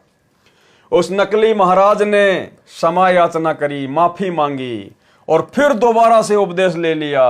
एक बार पहले ले लिया था माफी मांग के, अब दूसरी बार ले लिया, लेकिन गुरुजी ने अभी तक उसको गुरुद्रोही घोषित नहीं किया। उस नकली महाराज ने क्षमा याचना की, दोबारा उपदेश लिया, फिर ऐसी ही गलती की, फिर तीसरी बार उसने गलती कर दी। ऐसे 6 बार इसने नाम खंड किया तथा दोबारा क्षमा याचना करके भविष्य में गलती न करने का आश्वासन दिया। ऐसा उसने कितनी बार किया? 6 बार। 6 बार गुरुजी से माफी मांगी, गुरुजी ने दोबारा से नाम उपदेश दे दिया। ऐसा उसने 6 बार किया। अरे पवन दास के साथ तो अभी एक बार भी नहीं हुआ, ऐसा एक बार भी नहीं हुआ, और सीधा गुरुद्रोही का तमगा। और आज वही गुरुद्रोही आप लोगों को गुरुद्रोही की परिभाषा समझा रहा है, जिनको 30 सालों से समझ में नहीं आई। फिर ऐसी ही गलती की, ऐसे 6 बार इसने नाम खंड किया तथा दोबारा क्षमा याचना करके भविष्य में गलती न करने का आश्वासन दिया। फिर गलती की, 7वीं बार फिर गलती की तथा आश्रम त्याग कर जाने लगा, और खुद ही आश्रम को छोड़ के जाने लगा, करोथा आश्रम से जाने लगा। इस दास ने बहुत समझाया। गुरुजी क्या कह रहे हैं कि मैंने फिर भी उसको गुरुद्रोही घोषित नहीं किया, मैंने फिर भी उसको समझाया कि भाई आश्रम छोड़ के मत जा, ज्ञान को आधार बना, भक्ति कर, ये मनुष्य जन्म बार बार नहीं मिलता। गुरुजी ने फिर भी उसको समझाया। इस दास ने बहुत समझाया, आप मत जाओ, गुरुजी रोक रहे कि मत जाओ, मार खाओगे, कहीं ठिकाना नहीं है। कबीर साहिब की वाणी भी सुनाई, गुरु सेवा में फल सर्वस आवे, और गुरु विमुख नर पार ना पावे, कि ऐसे सतगुरु को छोड़कर भाई अपनी नादानी के चलते काल प्रेरणा से मत जा, क्योंकि सच्चे गुरु के अलावा ना तो कहीं भक्ति बनेगी, ना तुझे उस भक्ति का कोई सत्य परिणाम मिलेगा। गुरु वचन निश्चय कर माने, यानी अपने गुरु की बात को मान ले, आश्रम छोड़ के मत जा, भक्ति कर और पूरे गुरु की सेवा ठाने। तुझे तो पूरा गुरु मिल गया, डटकर सेवा कर। गुरु चरणन में ध्यान लगावे, कि अपने गुरु जी के चरणों में ध्यान लगा, उनकी बातों को अपने चित्त पर रख और अंत कपट गुरु से ना लावे। और ये कपट ना कर अपने गुरु जी से, ये उल्टे काम ना कर संगत में, इस प्रकार से बैठ के भक्ति कर। गुरु से शिष्य करे चतुराई, सेवाहीन नरक में जाई। अगर तू अपने गुरु से इस प्रकार से छल कपट करेगा, चतुराई करेगा, धोखाधड़ी करेगा, तो कहते हैं सेवाहीन होकर फिर नरक में जाएगा। सतगुरु की गति हृदय धारे और सकल बकवाद निवारे, कि तेरे गुरु ने तुझे जो गति बता दी, जो बातें बता दी, जो ज्ञान दे दिया, उसके अनुसार भक्ति कर और सारी बकवाद और सारी जो बकवाद है काल प्रेरणा से, उनको त्याग दे। शिष्य होए सर्वस नहीं वारे, भगत होकर यदि अपना सब कुछ अपने गुरु जी पर नहीं वारेगा, समर्पित नहीं करेगा और हिये कपट मुख प्रीत उचारे, और मुंह से तो मीठा मीठा बोलेगा और अंदर अपने गुरु जी के प्रति कपट रखेगा, द्वेष रखेगा, तो कहते हैं नरक में जाएगा। गुरु से कपट करे चतुराई, सो हंसा बहु भर में आई। वापस इसी काललोक में गधे कुत्ते बनने के लिए आती ऐसी आत्मा। गुरु से कपट शिष्य जो राखे, फिर यम राजा के मुगदर चाखे, यानी यम राजा के, धर्मराज के दूतों के मोटे मोटे डंडे खाएगा फिर अगर गुरु जी से कपट करेगा तो। जो शिष्य गुरु की निंदा करही, परिवार सहित नरक में पड़ही, यानी निंदा करेगा तो फिर भक्ति छोड़ेगा, भक्ति छोड़ेगा तो फिर उसका परिवार भी वैसा ही काम करेगा, तो परिवार को भी लेके डूबेगा।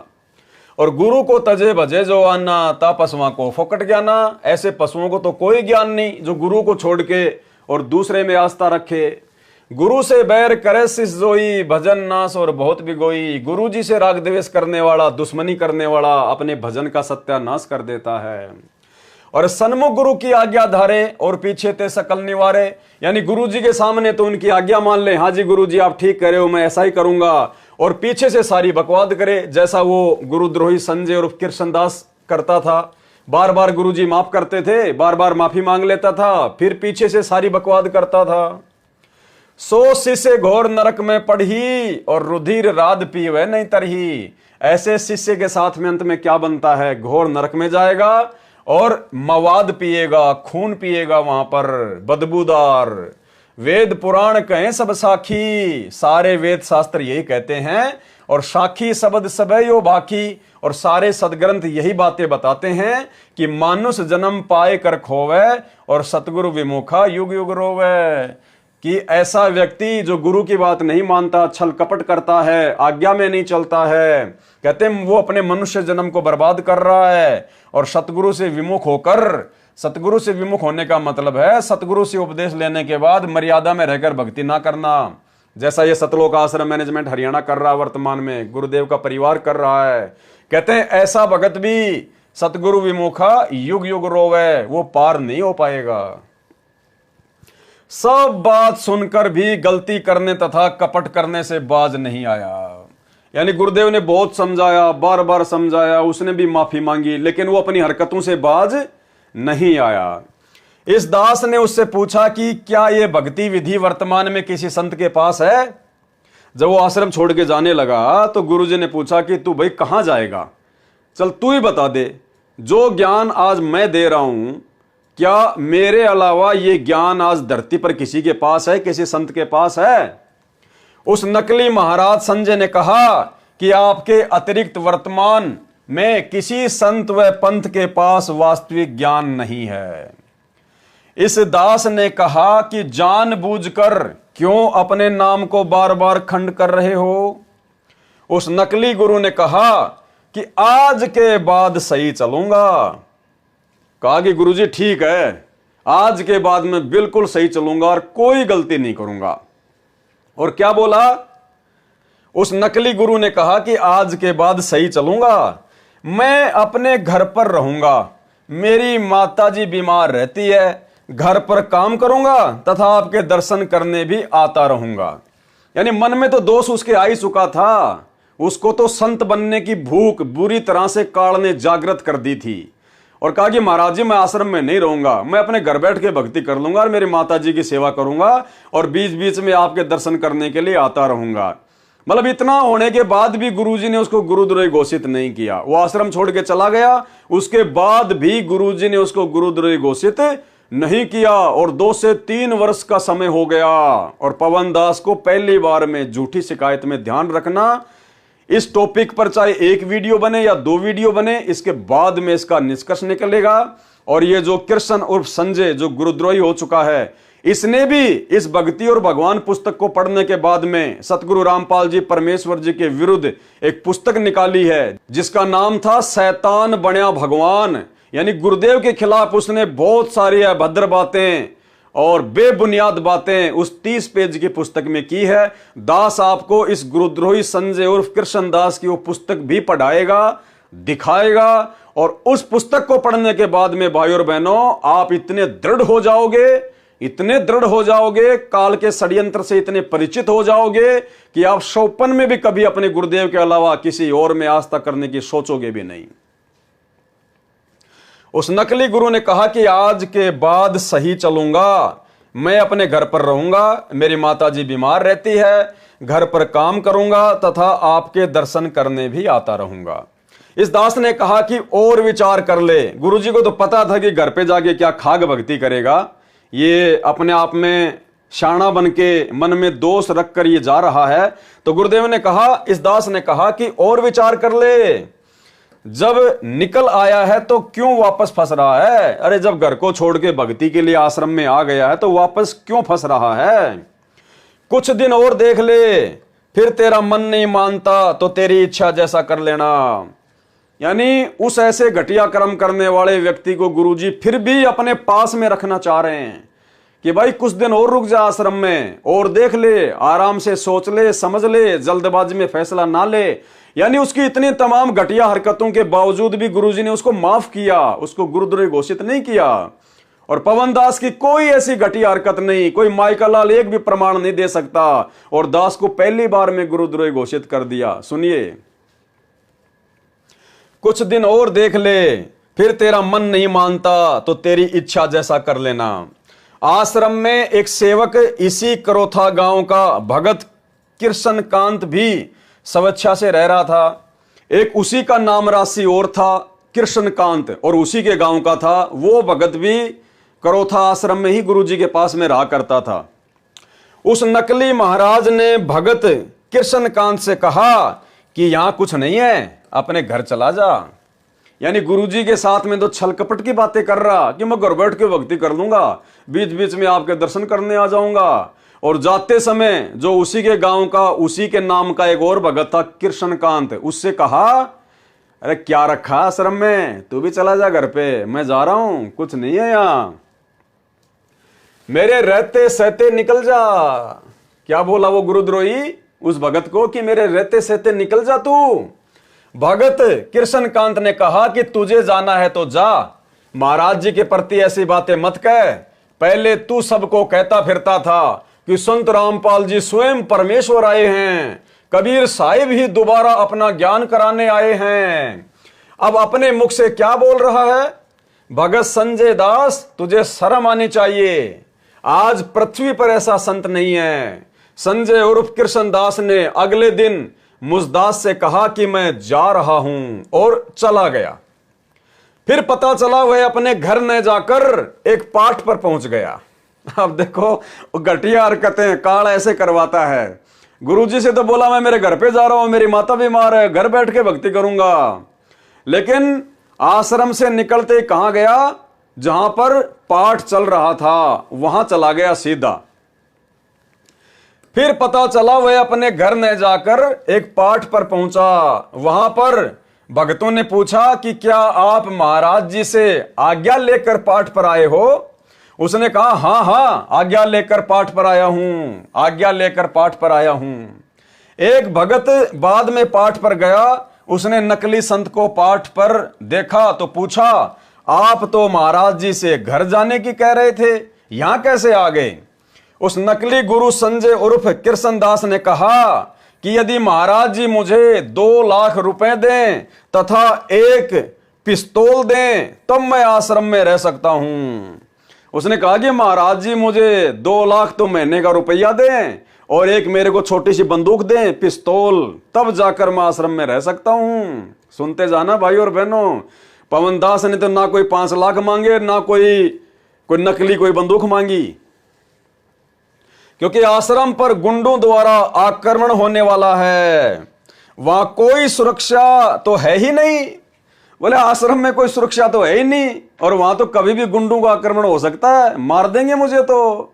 बताओ, एक तरफ तो कहता था कि परमेश्वर आए हुए हैं, संत रामपाल जी स्वयं कबीर साहिब हैं, दोबारा से अपना ज्ञान देने आए हैं, और फिर कह रहा कि आश्रम में कोई सुरक्षा की व्यवस्था तो है ही नहीं। अरे सतगुरु से बड़ी सुरक्षा नालायक और क्या मिलेगी। भाई और बहनों, सुनते जाना ड्रामे। कौन रहे वहां पर, यह सब जानकारी सर्व सेवकों ने तथा जिनके पाठ हो रहा था उस भगत ने भी मुझदास को दी। गुरुजी कह रहे हैं ये बात भी उन भक्तों ने बाद में मुझे बताई। उसके बाद उसका आश्रम में आना मना कर दिया, क्योंकि झूठ तथा कपट की हद होती है। लेकिन गुरुद्रोही घोषित नहीं किया गुरुजी ने, केवल आश्रम में उसकी एंट्री बंद कर दी कि भाई देख अब हद से ज्यादा बात हो गई है, माफी मांगने की, नाम शुद्ध करवाने की भी कोई लिमिट होती है, तूने हद पार कर दी है, अब तू आश्रम में मत आना भाई, तेरे को जहां जाना तू जा। लेकिन गुरुद्रोही घोषित गुरुजी ने फिर भी नहीं किया और पवनदास को मात्र पहली झूठी शिकायत पर गुरुद्रोही घोषित कर दिया। आगे चल के पता चलेगा ये पूर्ण ब्रह्म परमेश्वर सतगुरु रामपाल जी की क्या लीला है, क्योंकि झूठ तथा कपट की भी हद होती है। पिता को बच्चा, लड़का या लड़की बहुत प्यारा लगता है, माता को पिता से भी 100 गुना प्यार बच्चों में होता है, और माता से भी 100 गुना प्यार गुरुदेव का अपने शिष्यों में होता है।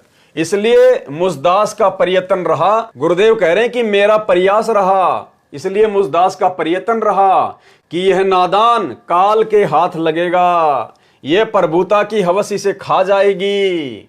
उसने फिर उसी फैक्ट्री में नौकरी की जिसे छोड़कर आया था।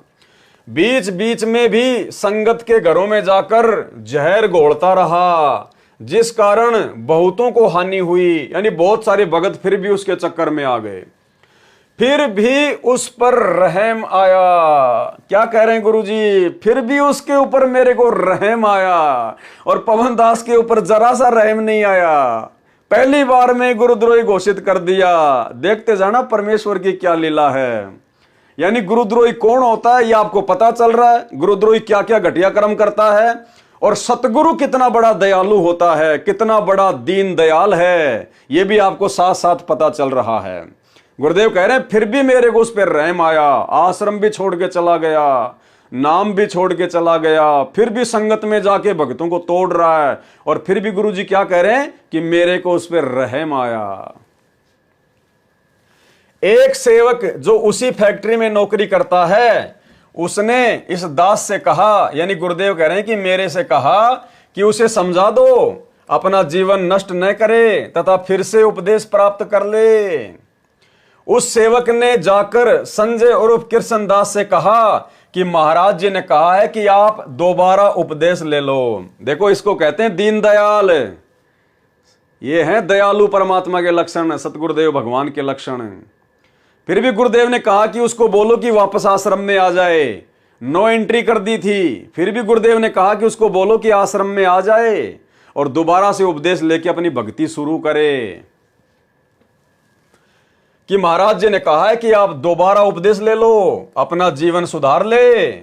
उस सेवक के कहने से वह सोनीपत में तीसरे रविवार के सत्संग में उसी सेवक के साथ आया, यानी वो फिर से आ गया गुरुजी के पास में सत्संग में। उससे पूर्व कुछ अन्य गांव के भक्तों ने उस गुरुद्रोही के विषय में गुरु निंदा की बातें करने का संकेत किया। यानी गुरुजी कह रहे हैं कि मैंने उसको बुला लिया, वो आ गया, लेकिन उससे पहले बहुत सारे लोगों ने, भक्तों ने मेरे को बता दिया था कि गुरुजी ये तो आपकी निंदा चुगली कर रहा है जगह जगह जाकर। फिर भी गुरुजी ने ध्यान नहीं दिया कि कोई बात नहीं, नादान है, उसको गुरुद्रोही घोषित नहीं किया। जबकि गुरुजी की निंदा चुगली करना ये तो गुरुद्रोही का सबसे प्रथम लक्षण आ जाता है। लेकिन फिर भी दयालु परमेश्वर सतगुरु रामपाल जी ने उसको गुरुद्रोही घोषित नहीं किया, उसको माफ किया। इतनी सारी बातें परमात्मा ने सहन करी। उससे पहले कुछ अन्य गांव के भक्तों ने उस गुरुद्रोही के विषय में गुरु निंदा की बातें करने का संकेत भी किया तथा मर्यादाहीनता की सीमा को पार कर जाने का ज्ञान कराया कि गुरुजी पूरी तरह से खंडित हो चुका है वो तो, जिस कारण से उसे फिर उपदेश नहीं दिया। गुरुदेव बोले फिर मैंने उसको उपदेश नहीं दिया, लेकिन गुरुद्रोही घोषित नहीं किया। उसके कुछ दिनों पश्चात वह सुरेंद्र संजय रूपी गुरुद्रोही नया नाम कृष्णदास बदलकर स्वयं गुरु बनकर नामदान करने लग गया। और उसके बाद उसने क्या किया, जिस कार्य के लिए काल ने उसको भेजा था संगत को तोड़ने के लिए, और जिस महंताई की संताई की भूख के लिए वो सतगुरु रामपाल जी परमेश्वर जी से जुड़ा था, वो काम उसने शुरू कर दिया। उसके बाद वो एक गरीब दासी आश्रम में जाकर भगवा कपड़े पहनकर अपने आप को संत घोषित कर दिया।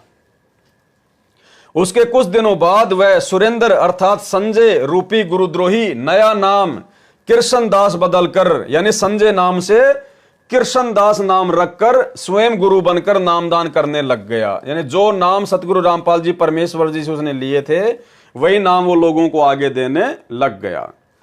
इस विषय में परमेश्वर कबीर साहिब कबीर देव जी ने कहा है, कबीर जान बूझ सांची तजय करे झूठ से ने, ताकि संगत है प्रभु शौपन में भी ना दे।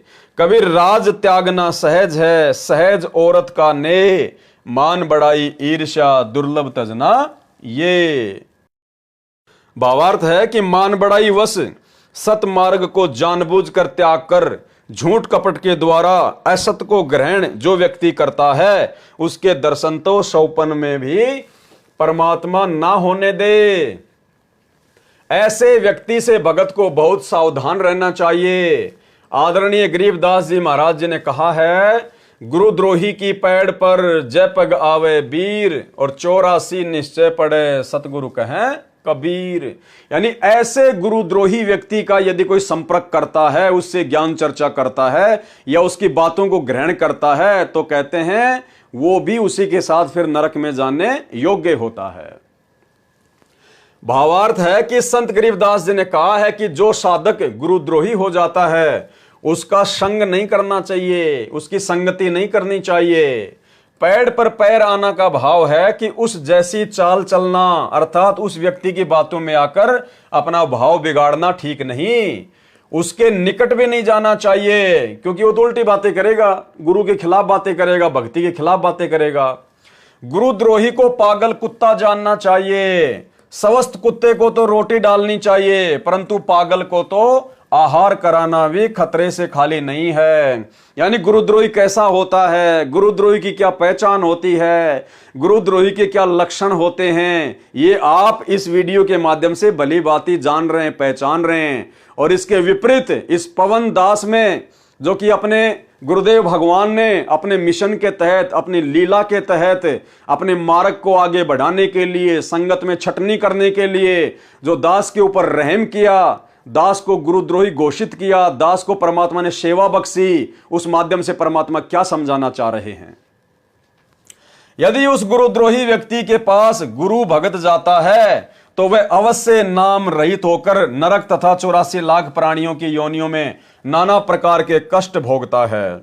संत गरीबदास जी महाराज अपने परमेश्वर कबीर साहिब जी को भी साक्षी रखकर कह रहे हैं कि गुरुद्रोही इतना भयंकर प्राणी हो जाता है, उससे कभी संपर्क नहीं करना चाहिए। ये मेरे प्रभु कबीर साहिब जी भी कहते हैं, गरीब कोटि वर्ष करो संगत संतों की, पत्थर का जल में क्या भीजे, चंदन बन में रंग ला दे, पर बांस बिटंबी ना सीजे। आदरणीय गरीबदास जी महाराज ने ऐसे ही महिमा के भूखों के विषय में कहा है, जैसे पत्थर को चाहे कितने समय तक जल में डाले रखो, उसमें जल का शीतल गुण नहीं आता है, बाहर निकाल कर एक दूसरे से रगड़ने से वैसे ही अग्नि निकलती है। ऐसे ही पत्थर जैसे प्राणी को कितना ही समय तक संत का साथ मिले, उसका स्वभाव नहीं बदल सकता।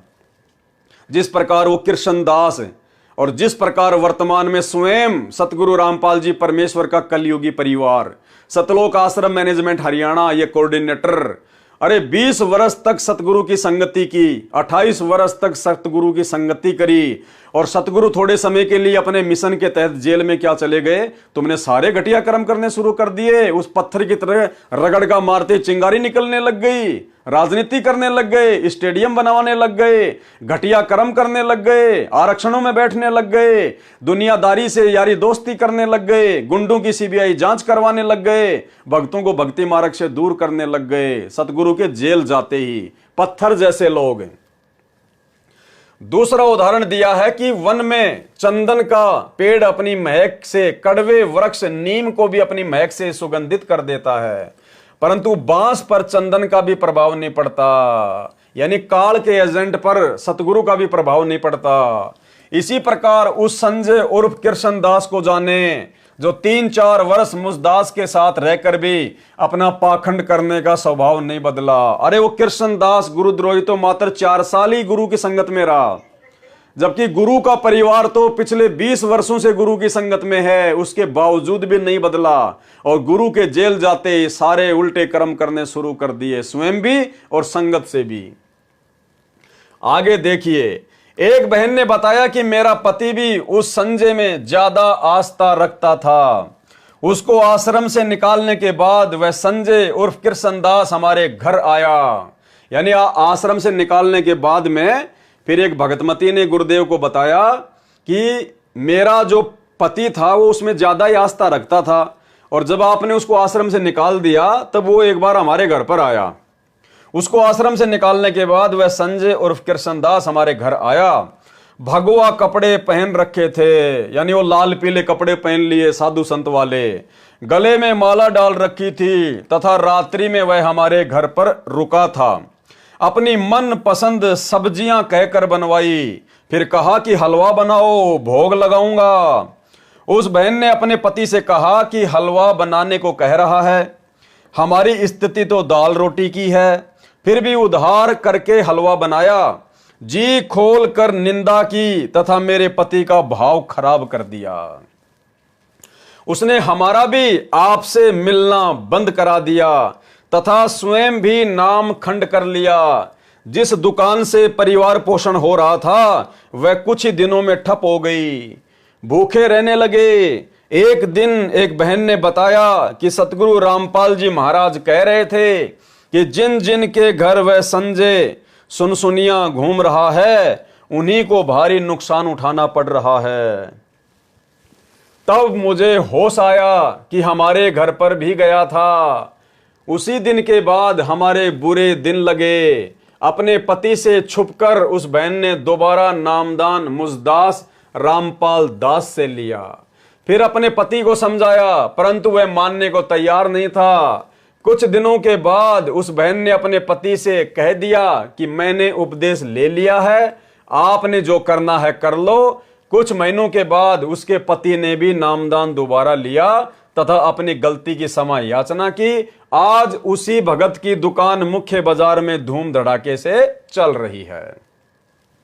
वह संजय उर्फ कृष्णदास मुसदास के एक भगत के घर सांपला में रुका।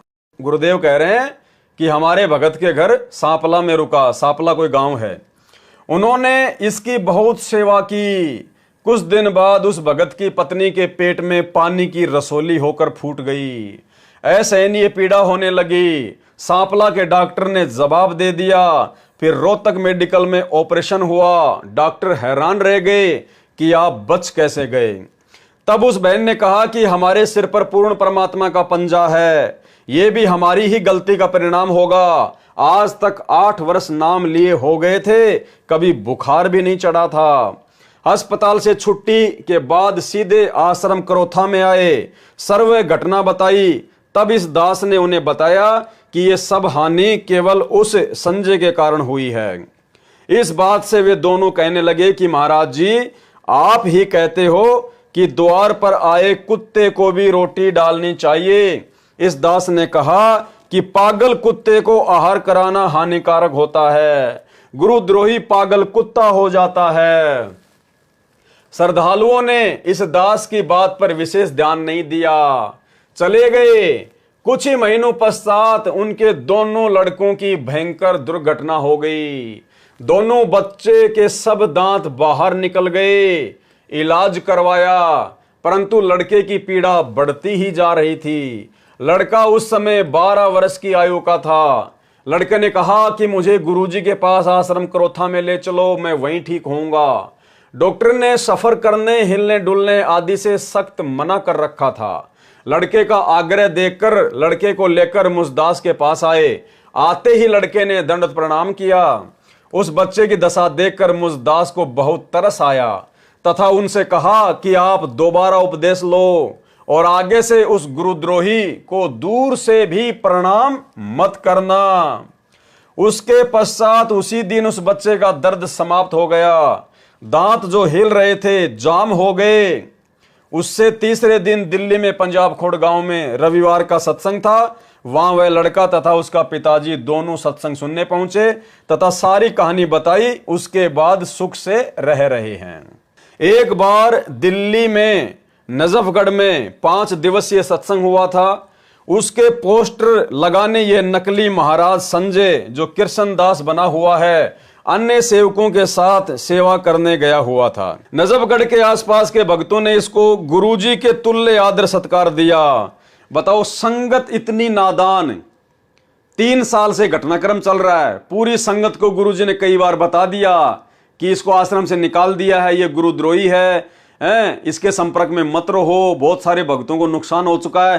फिर भी संगत के कान पर जूं नहीं रहेंगी और फिर भी उसको उसी प्रकार से अपने गुरुजी के जैसा आदर सम्मान देने लग गई। अन्य सेवकों के साथ सेवा करने लगा हुआ था। नजफगढ़ के आसपास के भक्तों ने इसको गुरुजी के समान आदर सत्कार दिया। इसको सारा प्रसाद चाय के साथ बिस्कुट, बर्फी आदि देते थे और वह पहले उठाता फिर अन्य को वितरित किया जाता था। अनजान संगत को पता नहीं था कि वे गुरु भर्ता पद से गिर रहे हैं। भाई और बहनों, उन भक्तों ने क्या किया? जो भी प्रसाद बनता था, चाय, बिस्कुट, बर्फी, लड्डू, सबसे पहले वो कृष्णदास के सामने लेके जाते थे। पहले वो खाता, फिर भक्तों में बांटा जाता। जबकि साध संगतियों में एक आध बार ऐसी घटना हुई है। दास के पास में कुछ भगत इस प्रकार से सबसे पहले कोई शिकंजी या दूध या प्रसाद लेकर आए और सबको पता है, साध संगत वाले भाई बहनों को। दास ने कहा कि भगत जी, ये क्या कर रहे हो आप? अरे मेरे से पहले आप कितने भक्तों को पार करके आए हो, वो क्या भगत नहीं है? मैं कोई स्पेशल हूं क्या? हम सब परमात्मा के बच्चे हैं, 2 कोटि के जीव हैं, समान हैं। अगर पवनदास को विशेष महत्व दोगे तो परमात्मा नीचे गिरा देगा। ये गलती दोबारा मत करना। और दास ने वो प्रसाद नहीं लिया कि पहले परमात्मा के बाकी बच्चों को दो, उसके बाद में दास लेगा। क्योंकि भाई और बहनों, ये माइनस पॉइंट है जो परमात्मा हमें बता चुके हैं, समझा चुके हैं। इसलिए हम सत्सेवक अब वो गलतियां नहीं करने वाले। तो इस प्रकार से भक्तों ने भी गलतियां नहीं करनी है। किसी भगत को विशेष महत्व देते हुए सबसे पहले उसको सम्मान आदि नहीं देना विशेष। सब परमात्मा के बच्चे हैं, परमात्मा की दृष्टि में सब बराबर हैं। चाहे कोई कहीं का भी हो और कैसा भी हो, चाहे मेरे जैसा कोई बहुत ज्यादा बोलता हो या किसी को बोलना ना आता हो, परमात्मा की दृष्टि में दोनों आत्मा बराबर हैं। इसको सारा प्रसाद चाय के साथ बिस्कुट, बर्फी आदि देते थे और वह पहले उठाता फिर अन्य को वितरित किया जाता था। अनजान संगत को पता नहीं था कि वे गुरु भर्ता पद से गिर रहे हैं, जिसका भयंकर परिणाम होता है। कुछ दिनों के पश्चात एक भगत का लड़का मर गया। एक की इतनी भयंकर दुर्घटना हुई कि बाल बाल बचा, लेकिन टांग टूट गई। एक के पेट में दर्द हुआ तथा एक ही रात्रि में 12,000 रुपए लगाकर बाल बाल बचा। एक की टीवी आदि की दुकान नजफगढ़ में भी पूरी तरह जलकर भस्म हो गई। लगभग 50 लाख का नुकसान हुआ। भाई ये तो होना है। गुरु को तजे भजे जो आना, ता पशुआ को फोकट गया ना, तो ये तो होगा ही। एक भगत की भैंस ने बिजली की तार को मुंह से काट लिया। वह भैंस मर गई।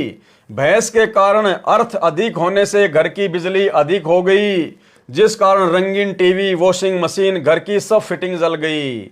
भारी नुकसान हुआ। जबकि पहले उस भगत की पत्नी मृत्यु शैया पर थी। मुसदास रामपाल दास से उपदेश प्राप्त करते ही स्वस्थ हो गई। उसे 11 वर्ष तक कोई संतान नहीं हुई थी। 10वें महीने पुत्र हुआ। फिर उस गुरुद्रोही में आस्था होने से प्रभु ने अपना पंजा उठा लिया। दोबारा उपदेश लिया, उसके बाद पूरा परिवार सुखपूर्वक रह रहा है। एक बहन को सोनीपत में नाक से खून बहना शुरू हो गया और इतना खून बहा कि तसला, एक बड़ा लोहे का बर्तन, भर गया। डॉक्टर के पास 2 दिन दाखिल रही, कोई आराम नहीं हुआ। वह उस संजय रूपी सर्प को बहुत अच्छा भगत जानकर भाई की तरह प्यार करती थी। आश्रम से जाने के बाद उससे मिलती रही, वह भी फोन करता था, जिस कारण परमेश्वर ने पंजा उठा लिया। अचानक नाक से खून बहने लगा, सर्व इलाज व्यर्थ सिद्ध हुए। तब वह बहन आश्रम क्रोथा में आई और दोबारा उपदेश लिया। उसके बाद आज 4 वर्ष तक उसे कोई कष्ट नहीं हुआ। कबीर गुरु को तजे भजे जो आना, तापसवा को फोकट ज्ञाना। ये दास रामपाल दास बहुत चिंतित हुआ कि हे प्रभु, आपकी संगत में क्या घुस गया। मुझदास की श्रद्धा में या कोई सेवा में त्रुटि हुई हो, जिस कारण आपके बसाई परिवार उजड़ रहे हैं। लेकिन बाद में पता चला, तब सब ने दोबारा उपदेश लिया। अब 4 वर्ष से सब परिवार पूर्ण सुखी हैं। एक परिवार की लड़की की शादी हुई, लड़की को एक पुत्र प्राप्त हुआ। उसी समय ये आस्तीन का सांप हरियाणा में आया ही था। उसकी मीठी मीठी बातों से प्रभावित होकर उस परिवार की आस्था भी उसमें पूर्ण रूप से हो गई। कुछ ही महीनों के पश्चात उस लड़की का पति दुर्घटना में मारा गया। इस संजय नकली नाम कृष्णदास की चतुरता का आभास हो जाने के बाद इसका पाठों पर जाना बंद कर दिया गया था। मुझसे झूठ बोलकर उस लड़की को सांत्वना देने गया, गुरुजी से झूठ बोलकर उस लड़की को सांत्वना देने गया जिसका पति मर गया था, जो गुरुजी की भगत थी।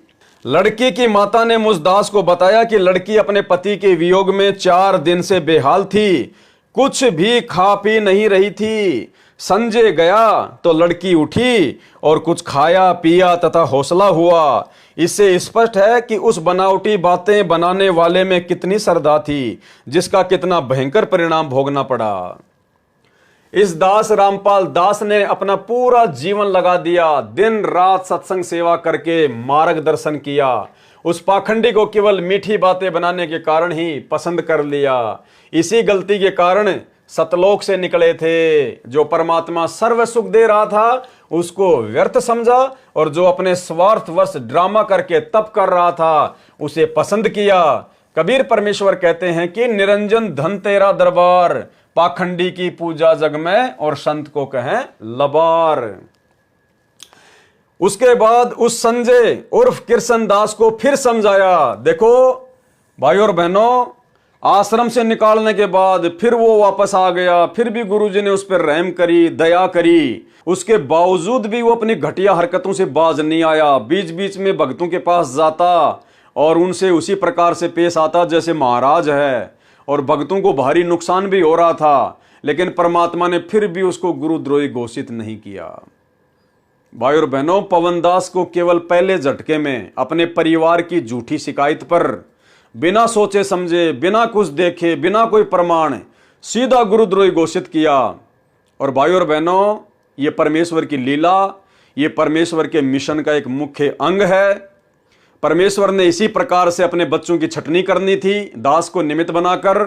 और गुरुदेव को तो पता ही था कि आश्रमों में मर्यादा नहीं है, ना पहले मर्यादा थी, जिस कारण से बरवाला कांड हुआ। और वर्तमान में तो मर्यादा रहेगी कहां से, क्योंकि वही पाखंडी लोग, वही काल प्रेरित आत्माएं, गुरुदेव का परिवार, वो कोऑर्डिनेटर वर्तमान में धर्म को धंधा बनाकर आश्रम खोल खोल कर और काल के एजेंट बनकर संगत को परमात्मा से दूर कर रहे हैं। तो परमेश्वर को तो सब कुछ मालूम था, इसलिए परमेश्वर ने अपने बच्चों की छटनी कर ली। और जो परमेश्वर की योग्य आत्माएं थीं उनको परमात्मा ने दास को निमित्त बनाकर सात संगतियां शुरू करवाकर और अलग से सत्सेवकों के रूप में इकट्ठा कर लिया। उसके बाद उस संजय उर्फ कृष्णदास को फिर समझाया कि तू बाज आ जा, गुरुदेव के सामने झूठ बोलना महापाप होता है। फिर भी गुरुदेव ने उसको गुरुद्रोही घोषित नहीं किया और कहा कि भाई तू अभी भी बाज आ जा, गुरुदेव के सामने झूठ बोलना महापाप होता है। कबीर साहब कहते हैं कि गुरु सन्मुख ले झूठ संजोई, निश्चय नरक पड़े से सोई। और गुरु से बैर करे शिष्य जोई, भजन नाश और बहुत बिगोई। पीढ़ी सहित नरक में पड़ी है, गुरु आज्ञा शिष्य लोप जो करी है। गुरु से शिष्य करे चतुराई, सेवाहीन नरक में जाई। उसके बाद उसे कह दिया गया कि अब के तेरी कोई भी गलती मिली तो तुझे आश्रम से निकाल दिया जाएगा। फिर भी गुरुदेव ने दया करी, उसके ऊपर रहम बख्शा और कहा कि देख भाई, अब की बार तेरे को माफ कर रहे हैं, अगली बार अगर तेरी कोई गलती मिली किसी भी प्रकार की तो तुझे सदा सदा के लिए रिजेक्ट कर दिया जाएगा। यानी इतना लंबा चौड़ा सिस्टम, इतना लंबा चौड़ा बखेड़ा, इतने साल, इतनी शिकायतें गुरुदेव ने आंखों से देख लिया। और जिन भक्तों ने उसके ऊपर आस्था लगाई उनकी दुर्गति भी होली, घर में अकाल मौत भी होली, और फिर भी परमात्मा उसको माफ करते आ रहे हैं, माफ करते आ रहे हैं, गुरुद्रोही घोषित नहीं किया। और पवन दास को बिना कुछ देखे, बिना कुछ सोचे समझे, अपने परिवार वालों की झूठी शिकायत पर पहली शिकायत में गुरुद्रोही घोषित करना, यह परमेश्वर के मिशन का एक मुख्य अंग है, मुख्य अंग। सुनते जाइए।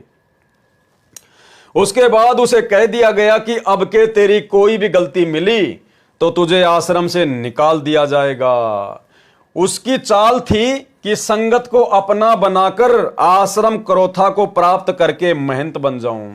सतगुरु रामपाल जी तो अंतर्यामी हैं, जानी जान है, उनको तो पता था कि काल इसको कहां तक नीचे गिराएगा। गुरुदेव कह रहे हैं कि उसकी इच्छा थी, उसकी मनसा थी कि संगत को अपना बना लूं, संत रामपाल जी को नीचे गिरा दूं और क्रोथा आश्रम में संत बन के बैठ जाऊं।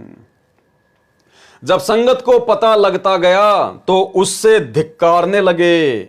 उपरोक्त वाणी परमेश्वर की है जो उस गुरुद्रोही पर पूर्ण रूप से खरी उतरती है। इसका दंड इसे प्रभु अवश्य देगा।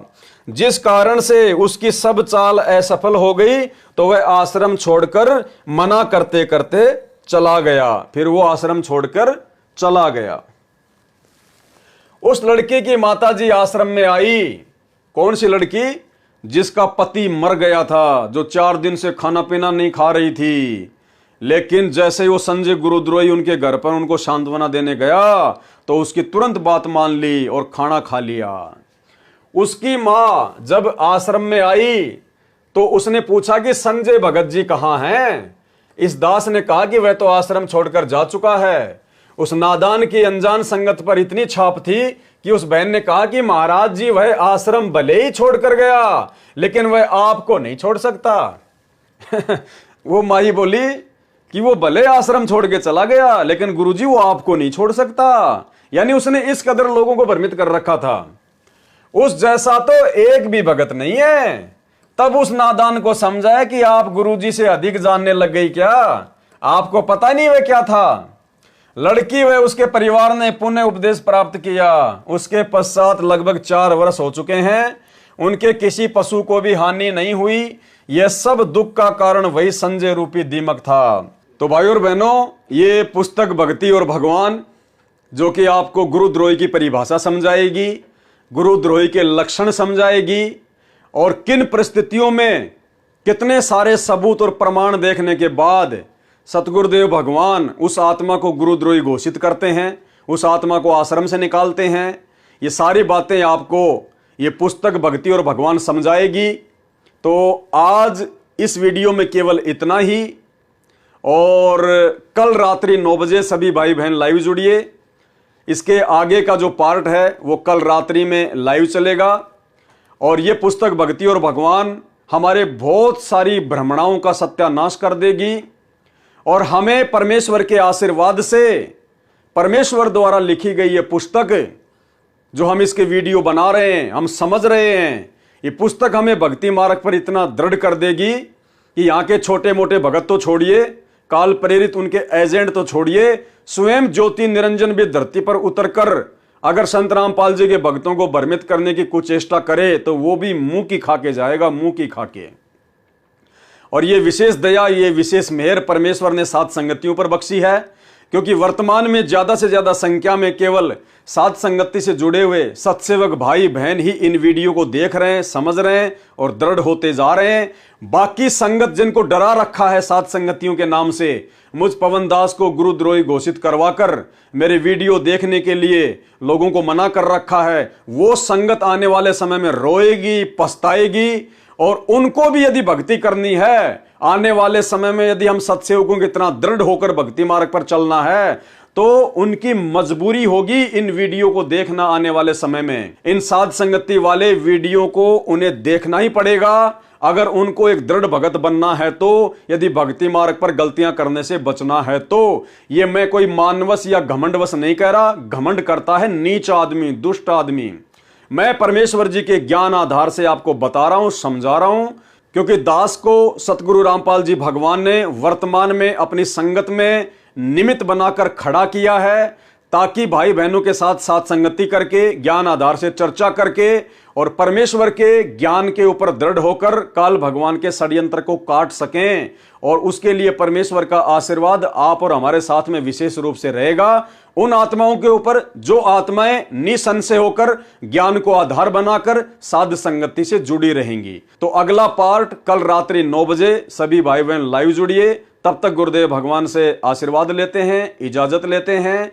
बंदी छोड़ सतगुरु रामपाल जी परमेश्वर जी की जय हो।